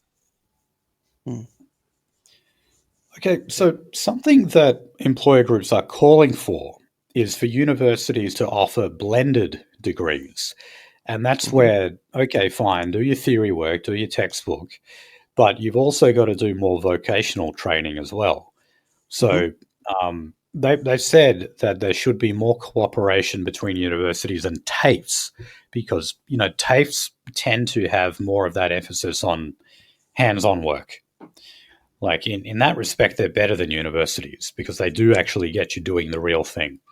So if you go for a forklift thing, you're going to have to drive a forklift and show you can nibble on the edges of a witch's hat. You're going to have to be able to show that you're not going to crash into the first thing there or lift the tine up and then not be able to place things. It's practical as fuck, the forklift degree. The trainer isn't gonna get fucked by you being shitty. They're gonna watch your ass and make sure you're doing it right.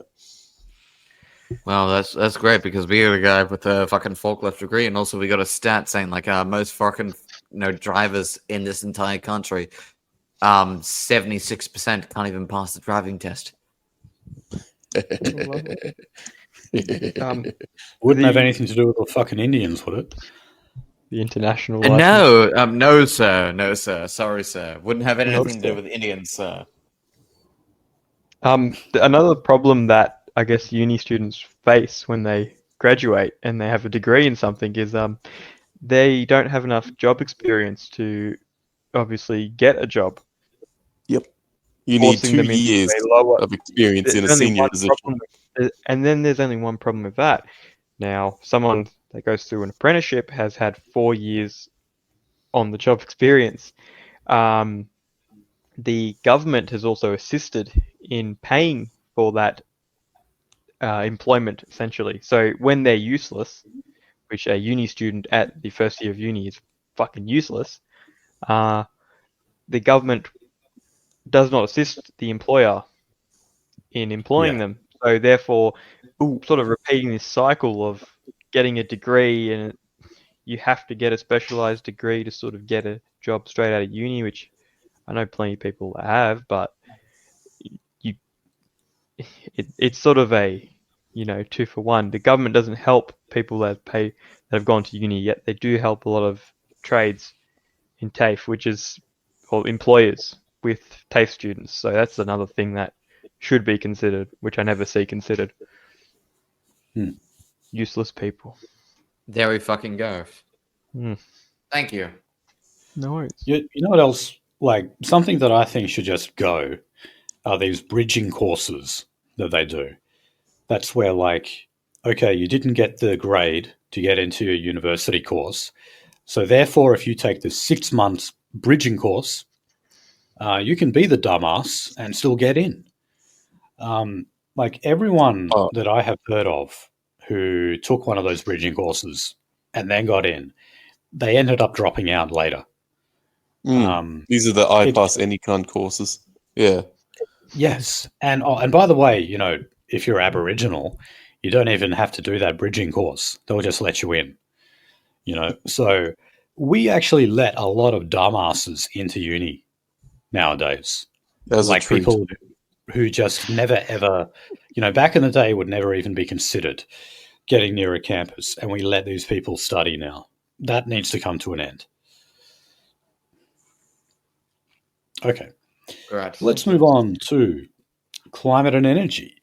So, there are growing chorus of voices in the National Party, in particular, that are formally calling on the coalition to dump the commitment to net zero by 2050. Fuck yeah. Now, this will be a good test of Susan Lee's leadership. Because, remember, things actually, when they started off, the coalition broke up. It turned out to only be a 1-week divorce. They were able to reconcile. But still, the commentators were saying at the time that the number one issue of contention between the Liberals and the Nationals was climate change policy, and particularly this policy on net zero by 2050. Now, Barnaby Joyce is set to introduce a bill into Parliament formally repealing the commitment to net zero. And, of course, he's a former leader of the Nationals and Deputy Prime Minister. But so is Michael McCormick. If we remember, he had a short-lived leadership of the Nationals as well. And he was actually turfed out by Barnaby Joyce. Remember, Barnaby had to resign because he knocked up his staffer. Oh my! We remember that. That was we were robbed. We were robbed. That was when Turnbull introduced the bonk ban. If you bonk, you're out. Yeah, McCormick turned out not to be all that popular, and Barnaby came back after not very long. But they're now in a united front now, saying that they oppose net zero, that most of the Nationals, or if not all of the Nationals, also oppose net zero. but they're trying to win over as many Liberals as they can now. So it'll be very interesting when this bill is put to Parliament to see who votes for it, who votes against it. But in terms of the stability of the coalition, of the Liberals and the Nats staying together, this is about one of the worst things you could do. So Barnaby is really rocking the boat here by introducing that, because essentially what you're doing is you're exposing those divisions to the public. It's just going to make it more and more obvious who's for it, who's against it. And Labor will remind the electorate every day that this is something that the coalition is tearing themselves up about. So, just another thing they need. Yeah. So, I mean, obviously, I hate the idea of net zero by 2050, and absolutely it should be opposed. But I'm just not sure if strategically this is the right move for... Yeah. Is this impotent? Is this impotent? Is an impotent push? Is this just populism? Well, the thing is, as it was put to Barnaby on 7:30 last week, this bill has no chance of holding up. So what is the purpose of it other than airing disagreement between the Libs and the Nats? That's really all it is. So, yeah. Didn't Barnaby knock up his staffer? Doesn't sound pretty impotent to me. Ha It's not. Oh, dear Lord. Took you a second, but a witty as fuck, boy. We're all thinking it. Anyway, so... All right, well, here in WA, the Liberal Party has actually supported a notion to abandon the target of net zero by 2050. This is under our opposition leader, Basil Zemplis, the All-Star footy commentator, an ex-waffle player. Now, when you look him up, you're going to be disappointed. Yes, he does look about as mad as he sounds. Yes. He's a big name here in WA, but he's not really famous outside. But anyway, when this happened, when it was made official that the Libs in WA would be opposing net zero, Michaelia Cash, who is the leader of the opposition in the Senate, so she's Penny Wong's counterpart, she actually wasted no time in supporting that. She also went, by the way, another motion that passed here in WA for the Libs was abolishing welcome to country, or at least recognising that it's overboard, that we do it too much, and that it should be promises were made, preserved. Promises should be kept. Occasions. They said if we voted no, you get no welcome to the country. Where's my fucking kept promises? Yeah. But the thing is, though, from the very beginning, Susan Lee, the current opposition leader, I don't know if you guys remember, but her first ever National Press Club address, she opened her speech with an acknowledgement of country. She's also for net zero by 2050. I love the Sojak people. The Sojak people who are the original like inhabitants of this the land of Sojaks.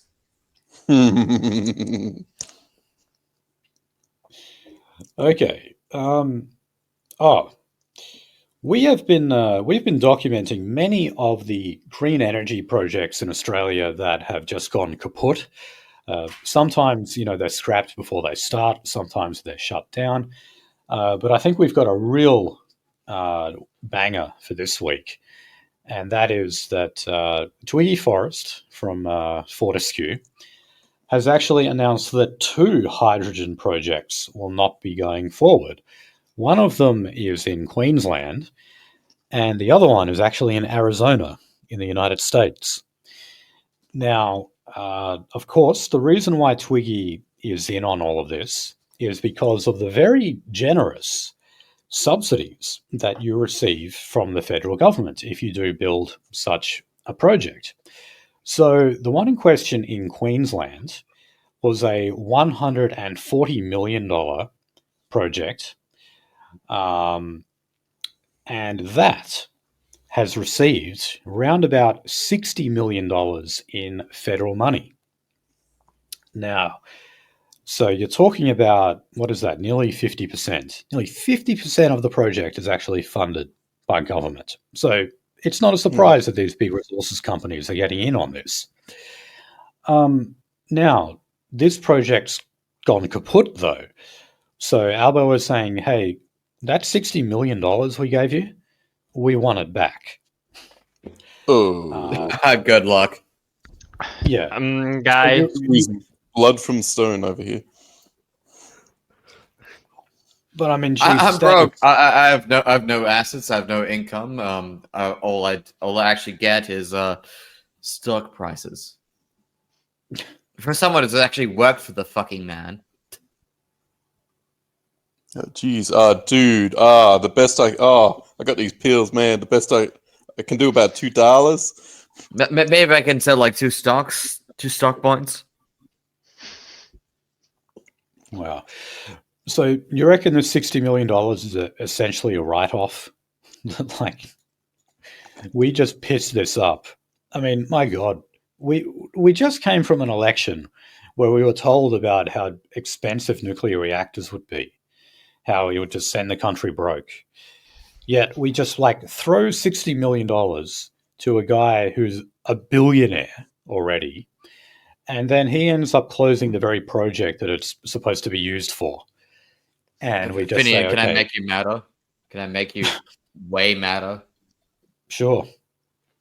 Yeah, tomorrow night I'll show you exactly what that $60 million was spent on. No. Oh no. Yeah. Was it making a museum for artifacts and shit? Nope. I think fuck. Oh my God. Okay, so meanwhile here in WA, they've just signed a $584 million deal to expand our power transmission infrastructure north of Perth to support our renewable energy transition. So there you go. There's over $500 million pissed up on some other bloody energy project that I can't keep track of. And that apparently won't put any power to the grid until 2027. Oh, yeah. So over in Tasmania. That's smart. So Tasmania's state-owned water corporation is proposing to increase water bills by more than 1/3 over 4 years. And this is apparently to fund upgrades to its aging water and sewage infrastructure. So just to add to the already expanding cost of living, Tasmanians have that to look forward to. It didn't fund their fleet of new vehicles that they just purchased. No. It's a sore subject. Okay, now another project in Tasmania. So this is a $5 billion plus undersea cable transmission scheme is apparently at risk. And that's to do with Tasmania's political standoff. Now, what they're referring to here is the fact that Tasmania is the government is in caretaker mode. Because remember, we just had an election there, but you don't actually have a functioning government at the moment. Oh, what the fuck? Yeah, because they're still doing negotiations. I mean, it's looking like it'll just be another minority Liberal government that will eventuate. Government? Yeah. But right now, this project is in a state of limbo because they can't get a hard decision on the funding. Is this cable for power? Because you talk about power prices. Is this an electricity cable? Undersea cable and transmission scheme. I can only assume it would be a communications cable. But they're talking about power. I mean, I can understand they're probably bundled both together. You talk about transmission when you're, either comms or power in that sense, but they got that green. I think they're a big producer of I moved a couple of them. Those power, those fucking windmills, bloody power windmills, fucking turbines. So maybe they want to basically inject Tasmania with it and get paid money for injecting them because of their winds. Yes. Yes. I just went onto the website of the Marinus Link, and it is power and communications. You want to double that up if you're going to lay that at the bottom of the sea with your giant fucking big rolly ship laying that line out. Yeah. I was going to say, how about this? Like, you're like an industrial magnate and etc. And like, what we're going to a green new era. Well, what are you investing in? Copper. What do you? Copper, nickel, carbon fiber, and polycrystalline nucleation.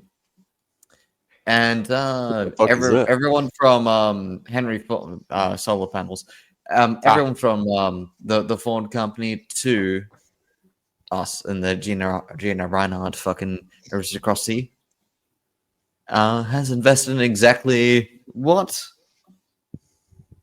These things. Yes. Yeah. Okay, so last story on climate and energy is, I guess we just have a little bit of good news from a funding point of view over in Whyalla. So the bailout package of the Whyalla Steelworks is going to be $109 million less than initially expected. Ooh, Whyalla wipeout. Yeah, oh god, the Whyalla wipeout. Yeah, sorry to fucking flashbang you like that. That was the Craig Emerson song, wasn't it? God, that was cringe. They're on my TV. Oh man. Anyway, yeah, that project, like this bailout package, that's actually the reason why the South Australian government scrapped its own hydrogen plant project. It was promised, and then with Whyalla Steelworks going belly up, all of a sudden they had to divert funding. And, the Greenies absolutely hate it when that happens because it's like not only are you scrapping one green energy project, but you're propping up the dirty industry at the same time. So, yeah, they really don't like when that happens. Okay, let's move on to crime. And here in Western Australia, one of our prisons is said to be in breach of national and international human rights standards. So they're talking about the maximum security prison HECS. So yeah, that is one of our big, serious prisons here in Perth. And they found that inmates are being locked in their cells for 16 to 18 hours a day and are also not being adequately rehabilitated, as they put it. All right, well, the first part about how long they're spending in their cells, that's very easy. We know why that's happening. There's a shortage of staff. There is a shortage of staff because we don't pay them enough. Their conditions are shit. And also, we constantly demonize prison staff in the media again and again. And people are afraid than a fucking prison officer. Can you imagine single movie where they're not an asshole? People are afraid they're going to end up on 7:30, being accused of like torturing prisoners or something like that. So why the hell would you want a job like that if that's what awaits you? Yeah, your whole family's going to get harassed for that shit. Now, look, in terms of adequately rehabilitating them, this is it's that ultimate R word that we obsess about in the criminal justice system, about how if they go into prison, somehow we can turn them into an angel by the time they leave, and they can become a productive member of reform. No. Rehabilitation. In the vast majority of cases, that's not going to happen. If you look at youth detention, they have about an 80% recidivism rate. So revolving door. The best thing you can do with these people is castrate them so they can't breed, so they can't create criminal offspring. And you can actually deal with the criminal element through the gene pool rather than trying to, in vain, rehabilitate existing criminals, because that basically never works. So it's finally great. You're saying things my way, Finian. I mean, so many ordinary people agree with you when you say that. Or if you at the least say, let's talk about serious criminals. Let's talk about sex offenders and murderers. Let's just castrate them. Most people I talk to, most normies will say, yeah, that's a good idea. Why don't we do that? Fucking awful that it's come to that. But the fucking right thing is there are people who agree is a controversial, completely unallowed thing. It would be much better off. Okay, let's go to the Northern Territory. It's funny how we always discuss the Northern Territory when we talk about crime. Now, they have got at the moment, what a surprise, a shortage of corrections staff. So how are they going to correct this? Well, they're reaching out to G4S, which is like Serco. They produce private prison guards. So they're giving them more and more jobs. Now, while, that isn't an ideal situation, it's better than the other alternative they were proposing, which was to just hire security guards who obviously do not have the adequate training to be working a job. People standing outside of pubs? Yes. That was the idea. That's not good. Are they going to call the police on them?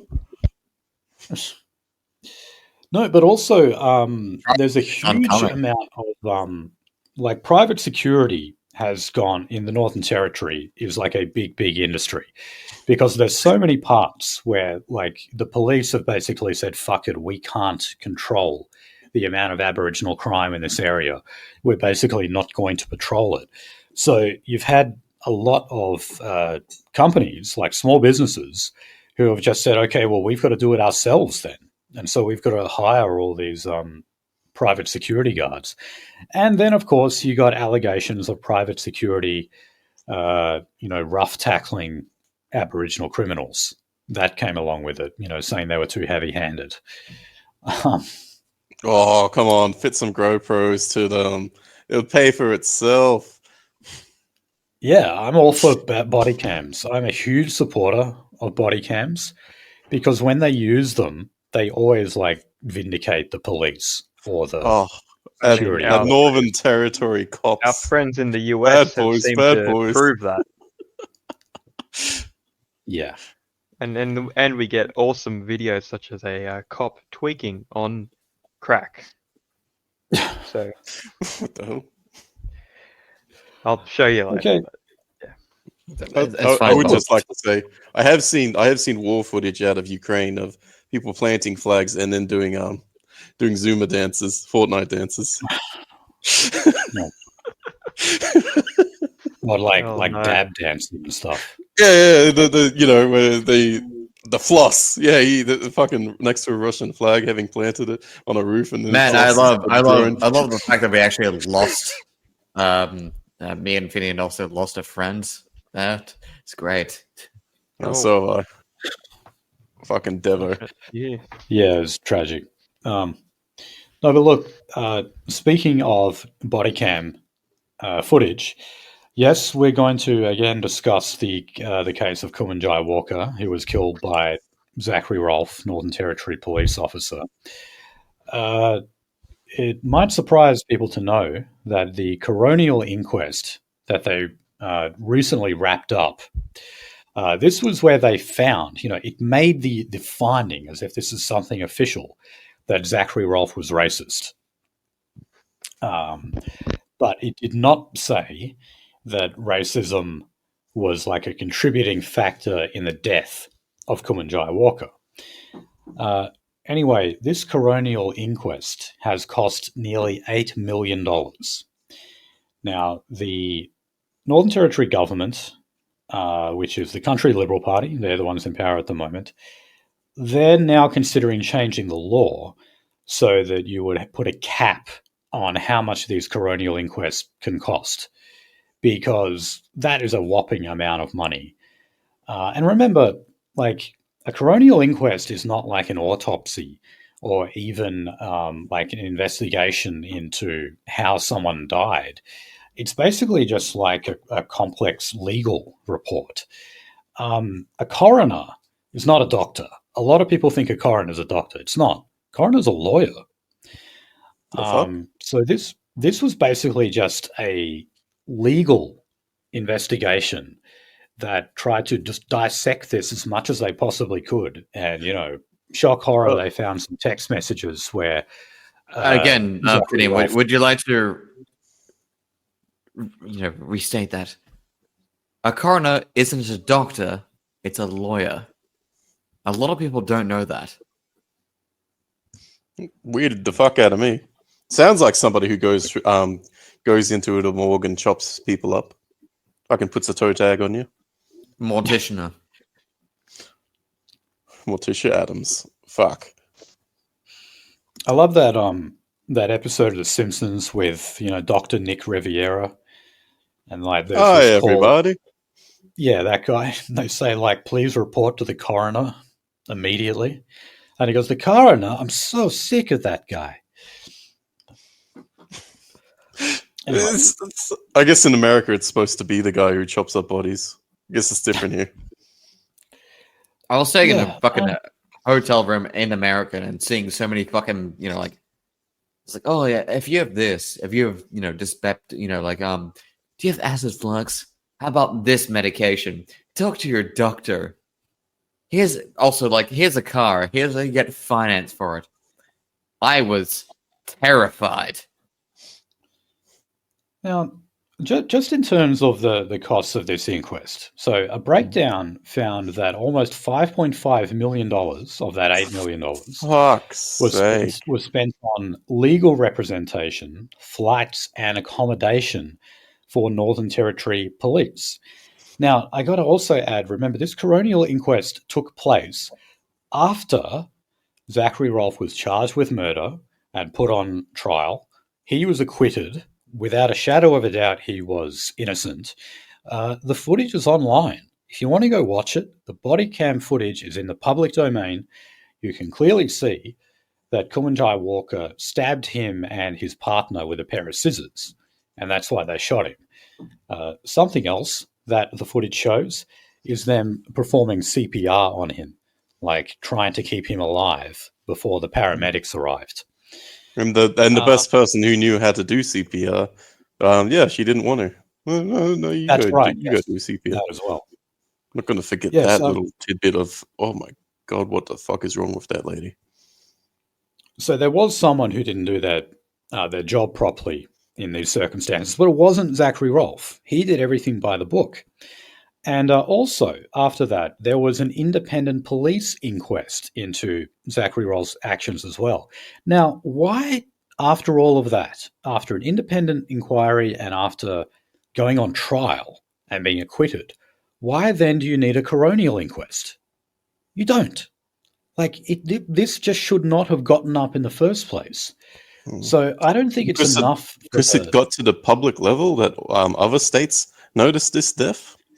That's it. It's a fucking regional matter now. Well, think of it this way: if the people who are calling for blood over this, if those people had a win in any way, it was the fact that a coroner's report, like, officially found Zachary Rolfe is a racist, because he made some racial slurs or whatever it was. Now you got to ask: was that worth $8 million? This finding? So, some would say yes. Yes, that's what. Well, that's essentially what they're saying. Because this is during, if I remember correctly, the Floydian experience. It was, yeah. It was right about that time, yeah. In that footage of them doing the CPR, were they all masked up? I can't Did they put a mask on the bloke? The bloke who stabbed them. Man, if they were wearing masks, it wouldn't have been because of COVID. It would have been because of all manner of fucking disease that would have been lurking in that. That's right. It is the fucking Northern Territory. Fuck that place. Yes. Yeah. Oh man. So yeah, apparently, just being able to call like on an official level Zachary Rolfe a racist, that's worth the Northern Territory government that's already in massive amounts of debt. That's worth them forking out $8 million.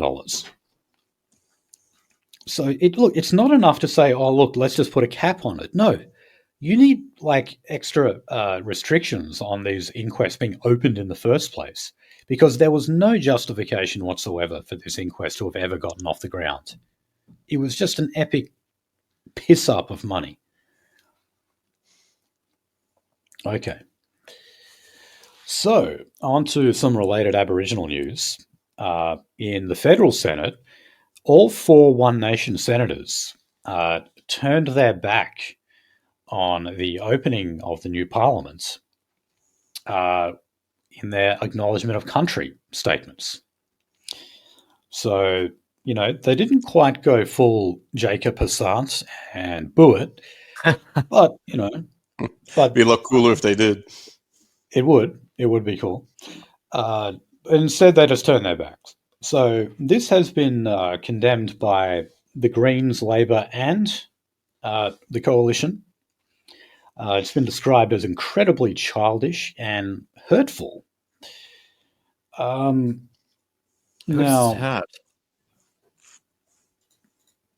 I think Pauline's actually done this before, or sometimes she's just walked out of the Senate or something like that. So I hope they keep doing it, because we've gone through these headlines before. It is found the welcome to country and acknowledgement of country. These rituals are not popular in Australia.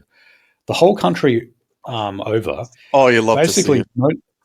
Most people want to see it reduced or even just scrapped altogether. And it's getting ridiculous where it's gotten to the stage where basically if you're going to do a speech in public of any sort, you're expected to open it with some acknowledgement of country. Now, I mentioned before that a motion to scrap Welcome to Country was actually passed by the Liberal Party here in WA. Michaelia Cash, the leader of the opposition in the Senate, also backed that motion. So this puts her at odds with Susan Lee, the opposition leader, because, as I said before, she officially supports it. I mean, she opened her national press club event with an acknowledgement of country. And, she's said to be like the master moderate in the Liberal Party that needs to reform the coalition after the hard right dark years of Peter Dutton at the helm.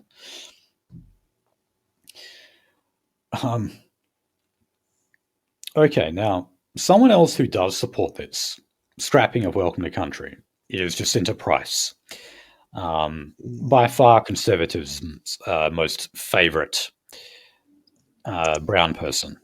No doubt about that whatsoever. So, I was going to play some audio quickly, actually. Just while I am setting this up, I'll just explain what this was. So, in response to One Nation turning their back, there was like a Senate debate that was triggered as a result of that. Oh, you say that word. Fuck. Yeah, I shouldn't use that word, maybe. And so anyway, Labor said their piece, the Greens said their piece, One Nation said their piece, and the Liberals had Jacinta Price say her piece on it. Mm-hmm. And as I said, Jacinta Price, what? Are you saying something, Nolsey? Oh no, it's the prep. Oh, okay. Oh yeah, I know. I'm just lining up some audio to play. This is not a video show, remember, so it doesn't matter. Yeah. But anyway, Penny Wong then did like some rebuttal to Jacinta Price. And, well, what a surprise. Penny Wong disagreed with Jacinta Price because she does support a welcome to country. Anyway, Michaelia Cash, the opposition leader in the Senate, then had some choice words to say in response to Penny Wong, who dared to disagree with Jacinta Price. So I'm going to play that speech that she gave in the Senate, and I must issue a content warning here, not because there is any obscenity or profanity or anything like that, but this does contain levels of cringe that here we go. Even be possible. Do not ever demean anybody. Senator Jacinta Nampijinpa Price. Her mother's story, best Price. I suggest you all read it. A woman walking through the desert was her mother. What? Best Price? Who had her baby between her legs under a tree. She picked up that baby, she cut the umbilical cord, and she kept walking. I suggest you read the story of Best Price before you ever come in here and cast aspersions or tell us, Senator Wong, to respect other words. I will stand by and respect Senator Jacinta Nampijinpa Price, who every day has lived and breathed reconciliation in this country. Her father is white, her mother is black. Oh. So please, don't ever come into this place again and pontificate to us. Are you moved, boys? Holy shit. Is it legal to show your book? What? She yelled out that her mother is black, her father is white. What the fuck did that have to do with anything of what she was just saying? I guess that makes them really high class. They can join together. Oh my god. Now this was reported in The Australian.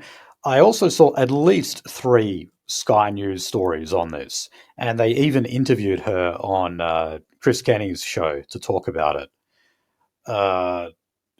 It's amazing. Like, how many Aborigines need to know this? If you guys want the kind of life that Centrelink will never afford you, just become a conservative.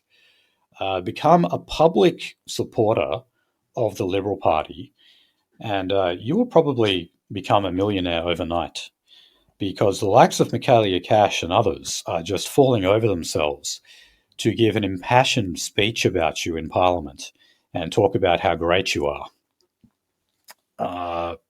Because they want to go on about how they apparently don't play identity politics. Yet no one is more revered than this woman. And you notice they always have to throw her middle name into the mix as well. Jacinta Nampijinpa Price.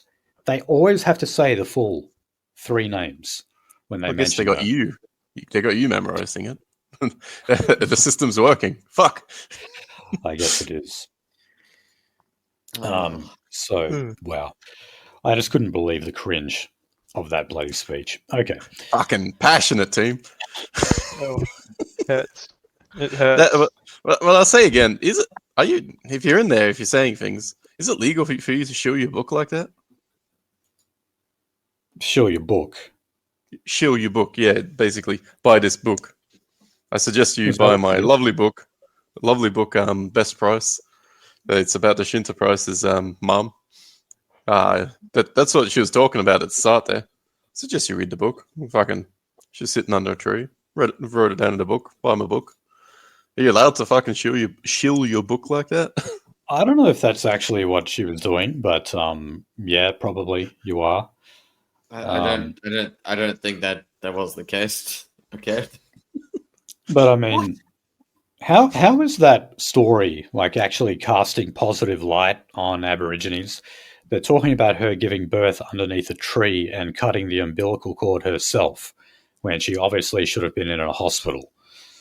And also, this is in the fucking post 20th century, so she would have been in a hospital.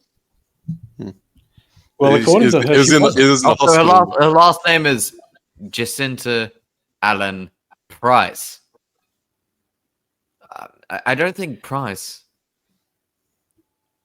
Is is Price? I think I've heard that an Aboriginal word.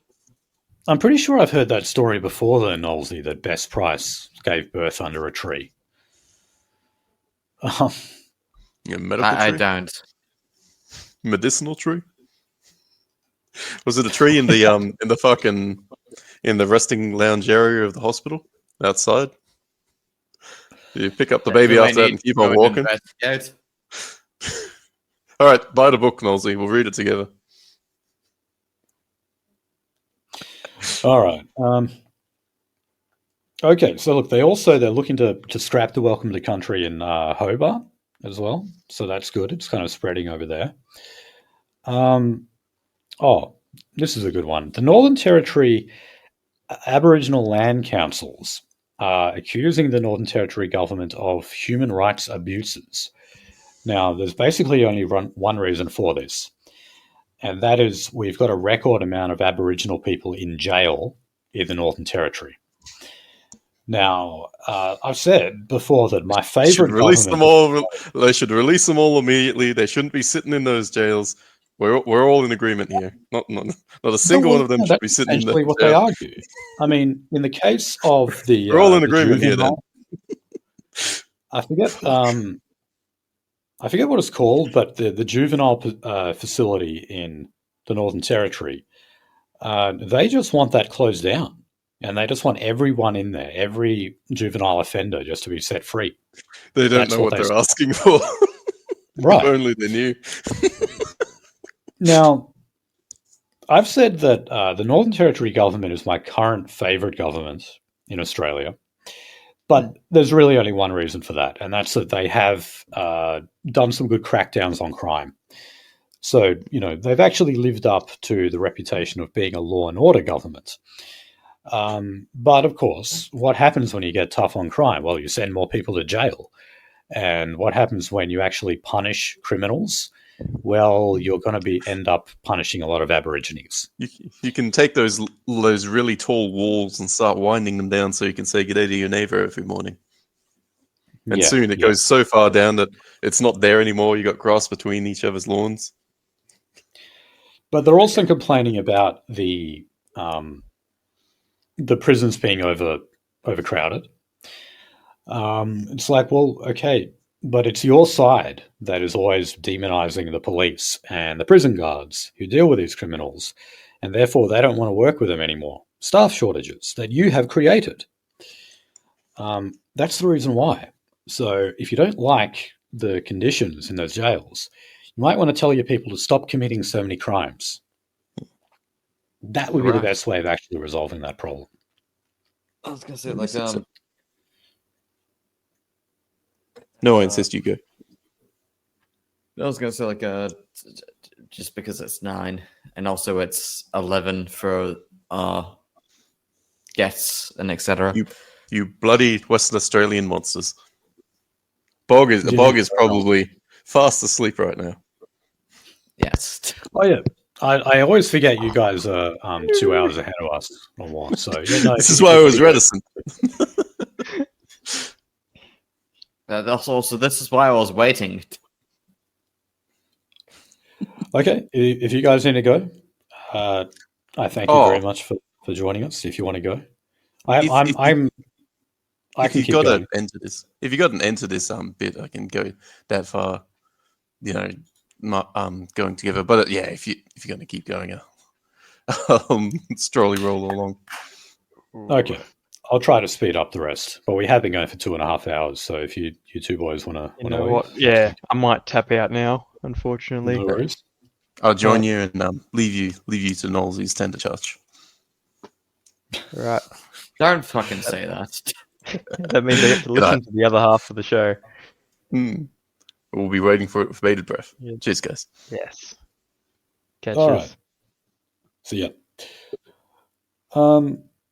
Okay. Also, Nolsey, you're going to stick around. Yes. Okay, I'll try to move through these quickly. We don't have that much to go. So just last story on Aborigines was that Anthony Albanese's First Nations ambassador, that's right, we do have an ambassador for First Nations people, they have billed taxpayers more than $750,000 for travel in just 2 years. Now, during those 2 years, they've apparently done a year's worth of working days overseas. Now, again, it's an ambassador, so, they're expected to do a certain amount of overseas work. But this guy, whose name, by the way, is Justin Muhammad, has spent basically 50% of his time overseas, racking up enormous travel bills. Every time there's some sort of ambassador or commissioner or public body that's out here to supposedly promote Aboriginal interests, you find that the people running the show are simply just siphoning a shitload of taxpayer money for themselves to go on holiday. And certainly looks like the case of what we've got here. All right, we'll move to state politics. And we got to start off here talking about Mark Latham.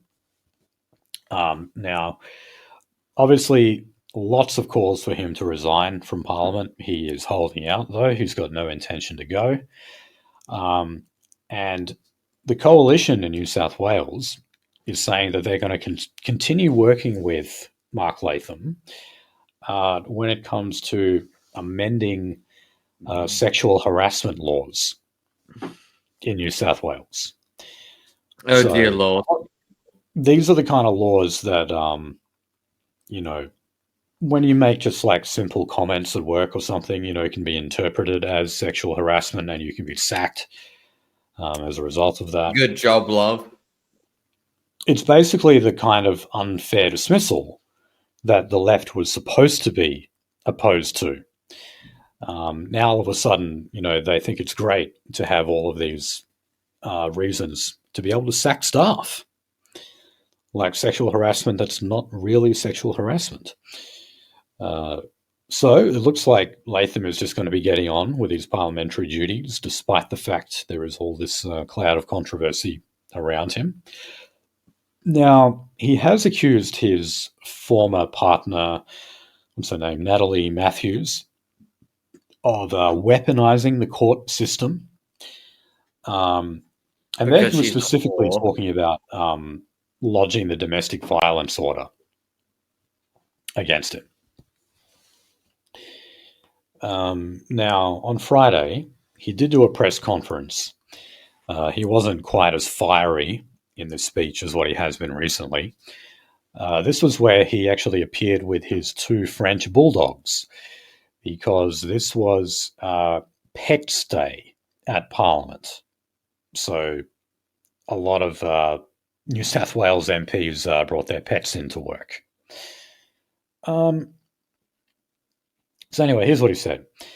Have you read the AVO application? The basis of it is that if I go near her, I'll want to rekindle the relationship. I've said to my eldest son, if that were ever true, invoke the euthanasia laws on me immediately. Your old man has lost it completely. That's just unthinkable, ridiculous, but she's used it as a way of weaponizing other allegations against me that are completely false and have got nothing to do with her safety. Yeah, basically what he's saying is they've split up and he doesn't want to have anything to do with her, and he wants to have no contact with her whatsoever. So lodging an AVO against him is pretty pointless. He doesn't want to go near her anyway. So, yeah, good point. And shock horror, there's been some more text messages that have leaked between him and Natalie Matthews. And one of them was mocking the former foreign minister, Julie Bishop, knocking her hairdo. Now, this is not a video show, but I did see the photo of this new hairstyle that Julie Bishop has or had, and it was awful. And even coming from a guy who was about as unfashionable as they come, even I can say it was a shitty haircut. It was a really bad haircut. And you don't need to be a fashionist. What? You're being too harsh on yourself. No, I don't know about that, but well, they kept going on about how, you see, one of the other things that Mark Latham was accused of doing was taking photos of female members of parliament. Now, that makes it sound like he was doing upskirt shots or something like that, or focusing on their tits or something like that. He wasn't doing that at all. He was simply just taking photos of them, up at the dispatch box or whatever. And then he would send the photo to Natalie Matthews and make fun of them. That was it. There was nothing lewd or sexual about it at all. Okay, so just going over to Tasmania, they still do not have a new government formed, so they're still in caretaker mode. So it's still looking likely that we're just going to end up with another minority Liberal government. This comes as Labor has just won its 10th seat. However, the Liberals are still on 14. So, that's a fair bit more of the count. But still, theoretically, Labor could form government because they need 18 seats. And they could get the support of the 5 Greens members and the 4 independents. And that would bring them over the line to 19. So theoretically, Labor could still actually cobble together a government. But they're still all in negotiations behind the scenes. So we won't see that possibly for some time to come.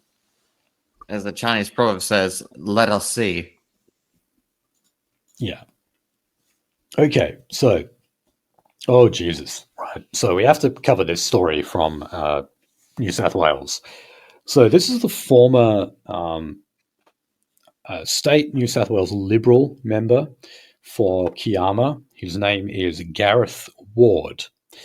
Now, if you don't know about this guy, he was just found guilty for a number of very serious child sex offences. One of them is sexual intercourse without consent with a minor, a boy. So he raped a boy, in other words. He denied all of this. He pled not guilty to it. Apparently he can lodge an appeal within a certain amount of time. We don't know yet if he's going to do that. There might just be no point in him fighting that. Anyway, everyone in Parliament is calling on him to resign, but he won't. And believe it or not, obviously when these allegations surfaced, the Liberal Party very quickly expelled him. But he was actually re-elected as an independent member in the last election. Fuck. God knows how that happened, okay? I know a homosexual, him being a homosexual. It must have been a preferences thing that got him over the line. Well, look, all his victims are boys. He's a homosexual pederast. Pretty common type, actually. But anyway, the New South Wales Parliament now actually finds themselves in a position that has never happened in Australian parliamentary history. That is where you've got a sitting member of Parliament who has been found guilty of serious serious crimes that carry hefty prison sentences. So for that particular crime I mentioned, sexual intercourse without consent, that actually carries a maximum prison term of 14 years. So, he hasn't been sentenced yet, but when he does, no doubt he'll be looking at a good few years behind bars. So, He has 28 days to lodge an appeal with the New South Wales District Court. And his seat in Parliament will not be declared vacant until the challenge is resolved. So in other words, if he does launch an appeal, there's no powers to get rid of him. And he won't resign. Now, that doesn't mean, however, that the House itself does not have the powers to expel the member. It does mean, though, that they would be doing something that has never been done before. A House has never actually come together just to get rid of one member of Parliament because they're a convicted criminal. So, from that point of view, it's a very interesting case because they've just never seen anything like this before. Usually, when you've got a member of Parliament who has been simply accused of crimes far less serious than what Gareth Ward has been found guilty of, they resign. They're usually quite willing to just get the hell out of the public eye at that point, because why on earth would you want to continue your career? On this battlefield, no one wins. But, my God, yeah. Why is choosing to stick around? I don't know. And by the way, just have a look at the guy. He looks like a pedophile. He looks like an albino. He's really, really pale, but he's got the Julian Assange hair as well. Oh God! Everything's just white. You're right. No.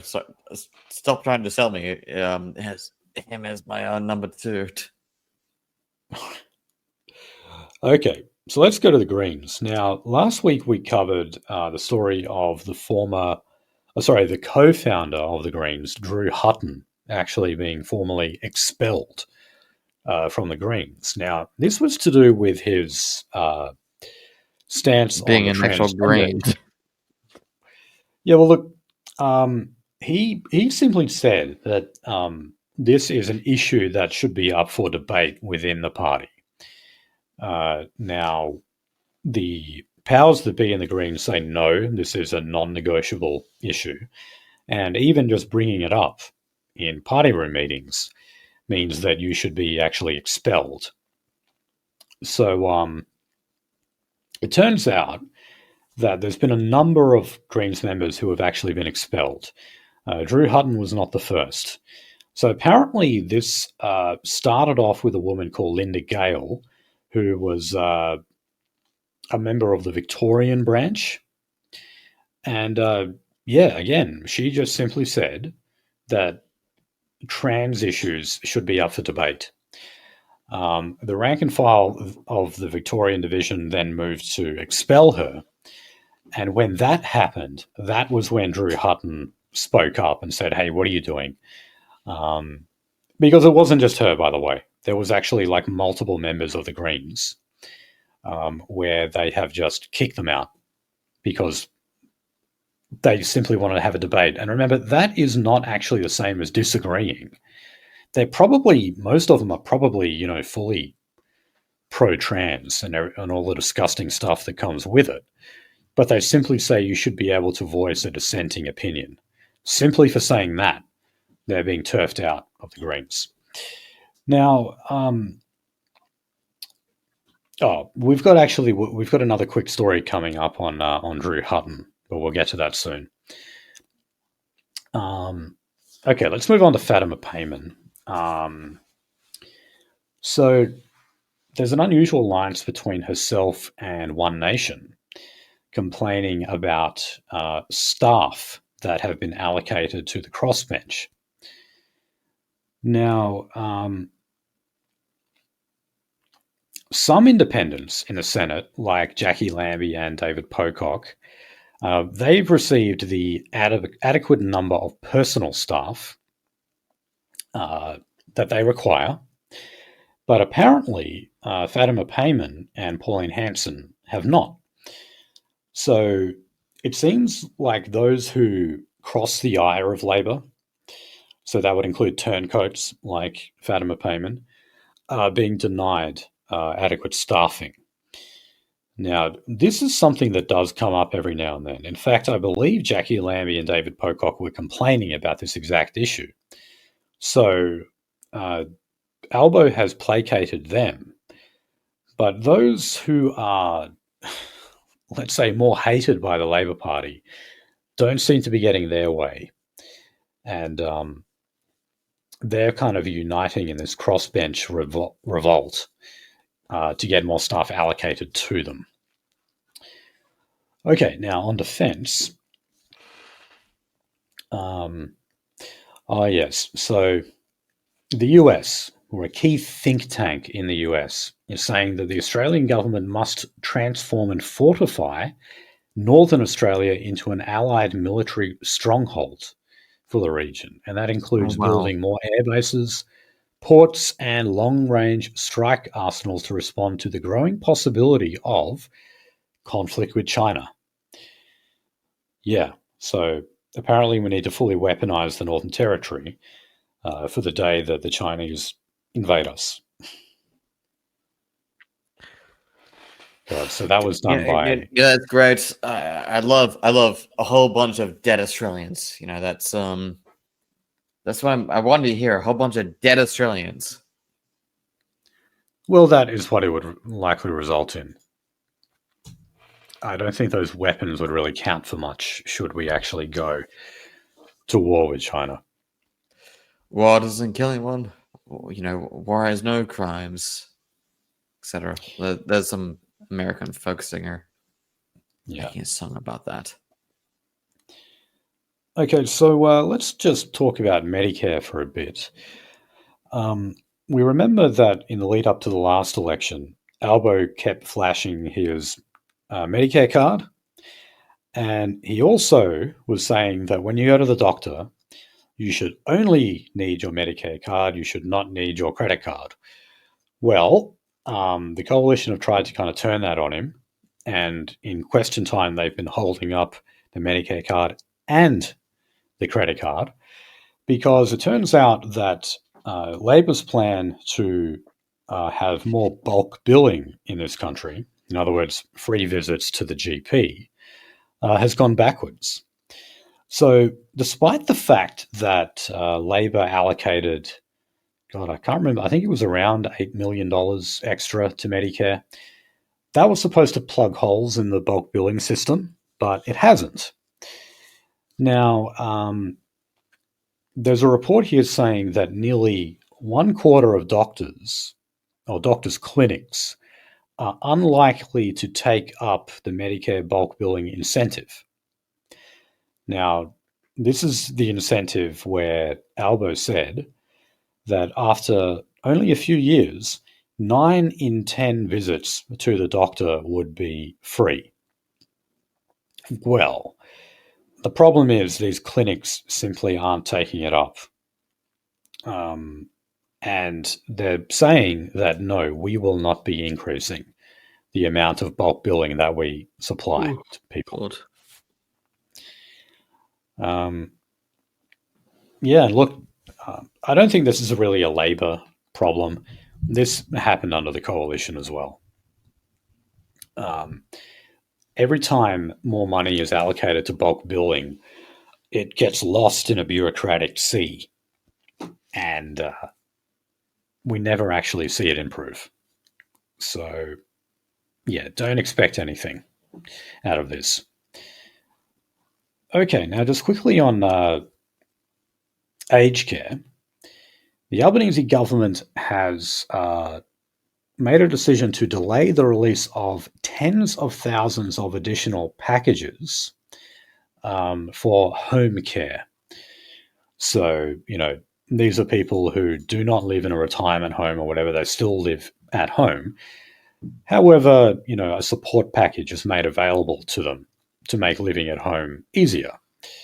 You know, things like modifying your house so that if you've got a disability, you know, you can actually be mobile around your own house, things like that. But yeah, there's been a huge delay of that. This is supposed to be part of a multi-billion-dollar aged care package that the government is rolling out. But many independents in the Senate, including Jackie Lambie, are saying that they actually need around about 20,000 care packages, like right now, because the system is already under enough stress. God. Okay. And yeah, same story. Like, it's like 3% of GDP. I think it's 5 or 6% when it comes to us. Something like that. And we do actually pay aged care workers all right in this country now, but that was because during COVID, we just had an absolute exodus of aged care workers leave. It's not a surprise. The damn Irish. Yeah. Those damn dirty Irish. Well, yeah, they left and then we replaced them with Filipinos instead. Don't you wish you still had the dirty Irish doing those jobs? Those damn dirty Catholics. Oh, yeah, we replaced them with another type of Catholic, didn't we? Okay. All right, some unfortunate LGBT news. Look, just a quick story here. This one just caught my eye because I think this was intentional. So there's a diversity and inclusion festival on the New South Wales Central Coast. They said it's at risk of being cancelled because it's on the exact same day as the NRL Grand Final. So this is like a pissing and moaning story that the ABC wrote. And they're saying that there may be unacceptable traffic and parking impacts, which mean the festival can't go on. Now, why on earth did they organise it to be on the same day as the NRL Grand Final? Is what I want to know. I'm thinking that they maybe have done that on purpose so that they may have been shut down and then they can cry victim over it. Oh, look, they're being anti-gay and they're shutting down our festival, even though we intentionally put it on the same date as the Grand Final. To me, that's what that looks like.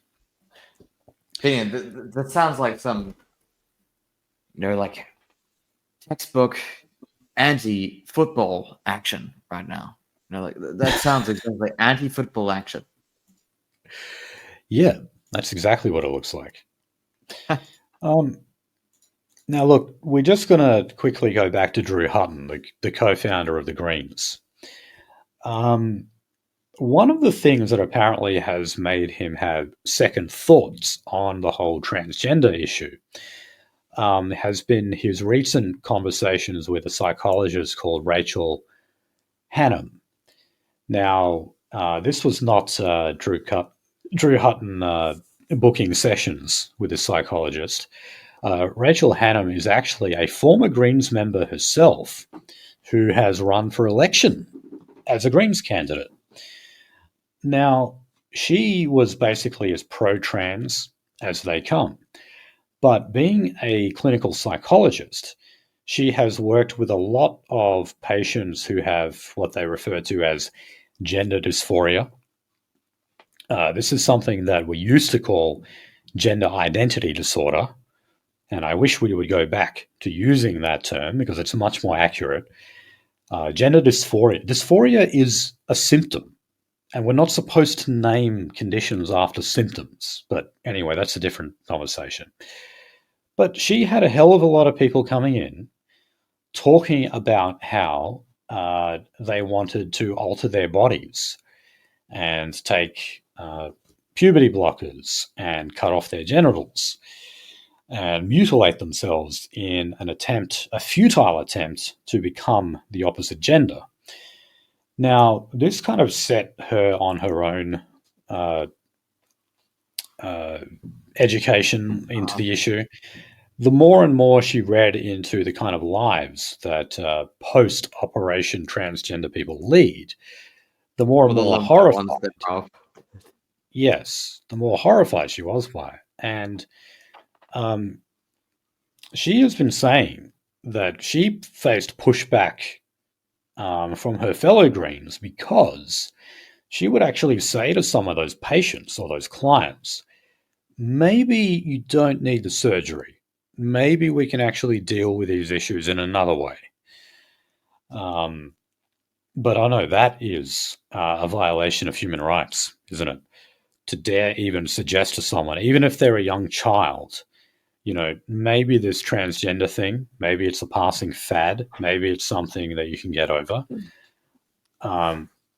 Even if it is legitimate. I love that your cock and a Palestinian has the same rights. Right. So, she's since struck up a good friendship with Drew Hutton. And, he's been hearing all of these stories from her. And I guess maybe there's a glimmer of hope here that even dyed-in-the-wool hardcore lefty green activists, even they can actually be somewhat brought over on the trans issue. And that speaks volumes, I think, because the trans issue I have found is that one social issue that even people on the left are uncomfortable with, Because, yes, even people on the left are going to be uncomfortable with the idea of giving a 3-year-old puberty blockers. Because it's just that fucked up. It's that extreme. It's that radical. I love that even bleeding hearts have a problem with it.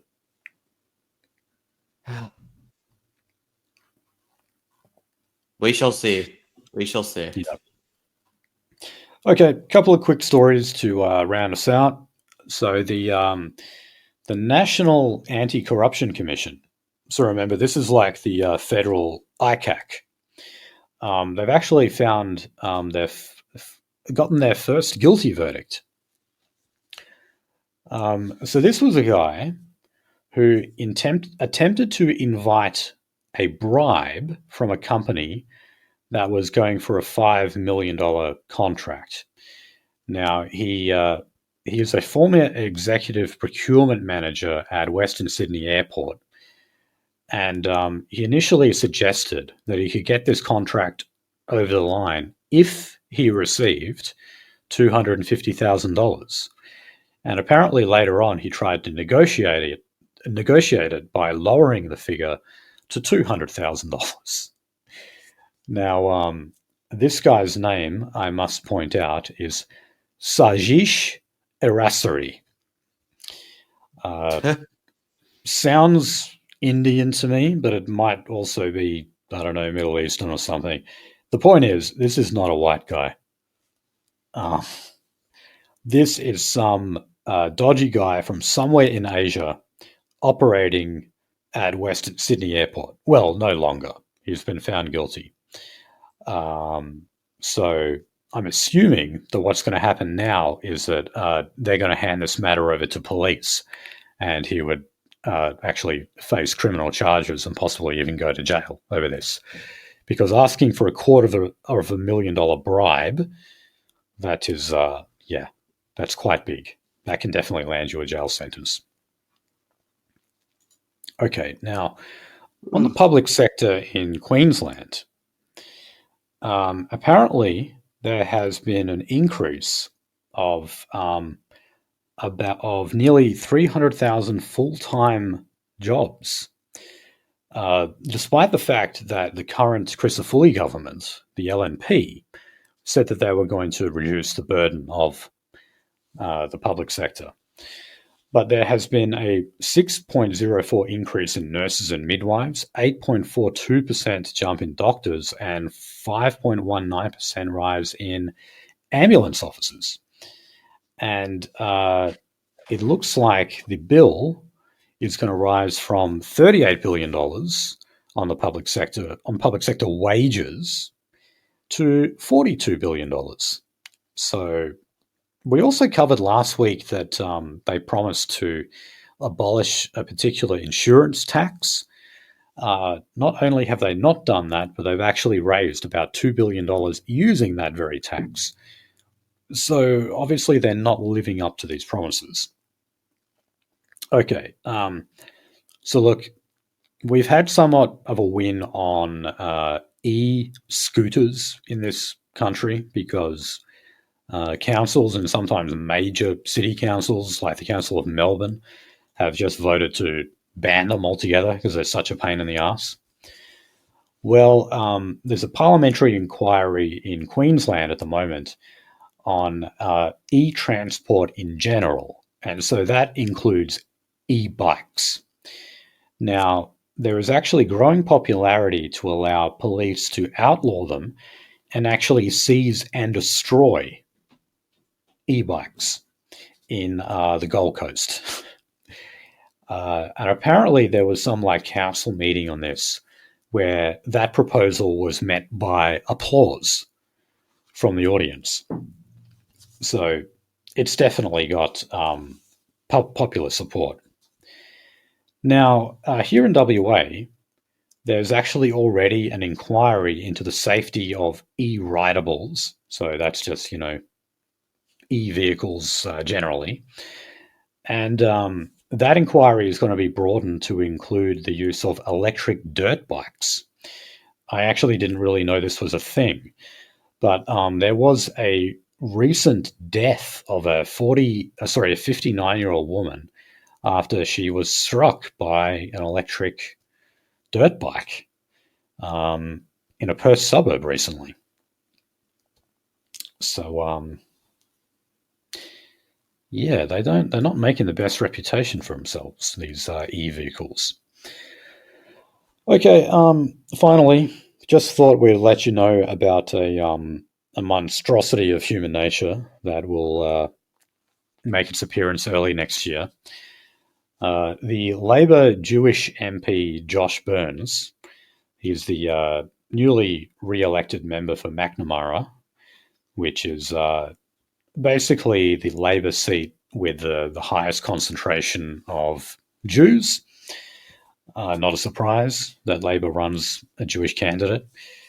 Well, he is actually going to have a baby with Georgie Purcell, and she is a member of the Animal Justice Party in Victoria.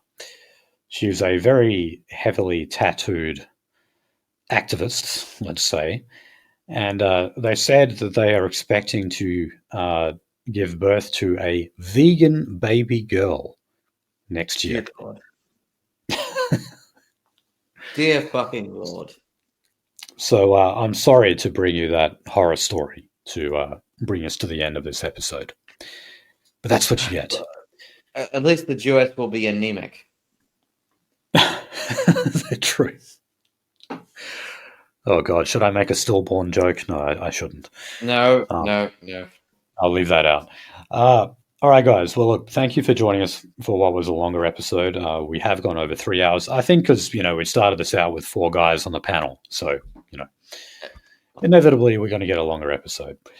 So, yeah, thank you for listening. Check out all of our stuff at theracer.biz or theracer.biz/donate if you're feeling generous. And, yeah, thanks for listening, and we'll see you next week.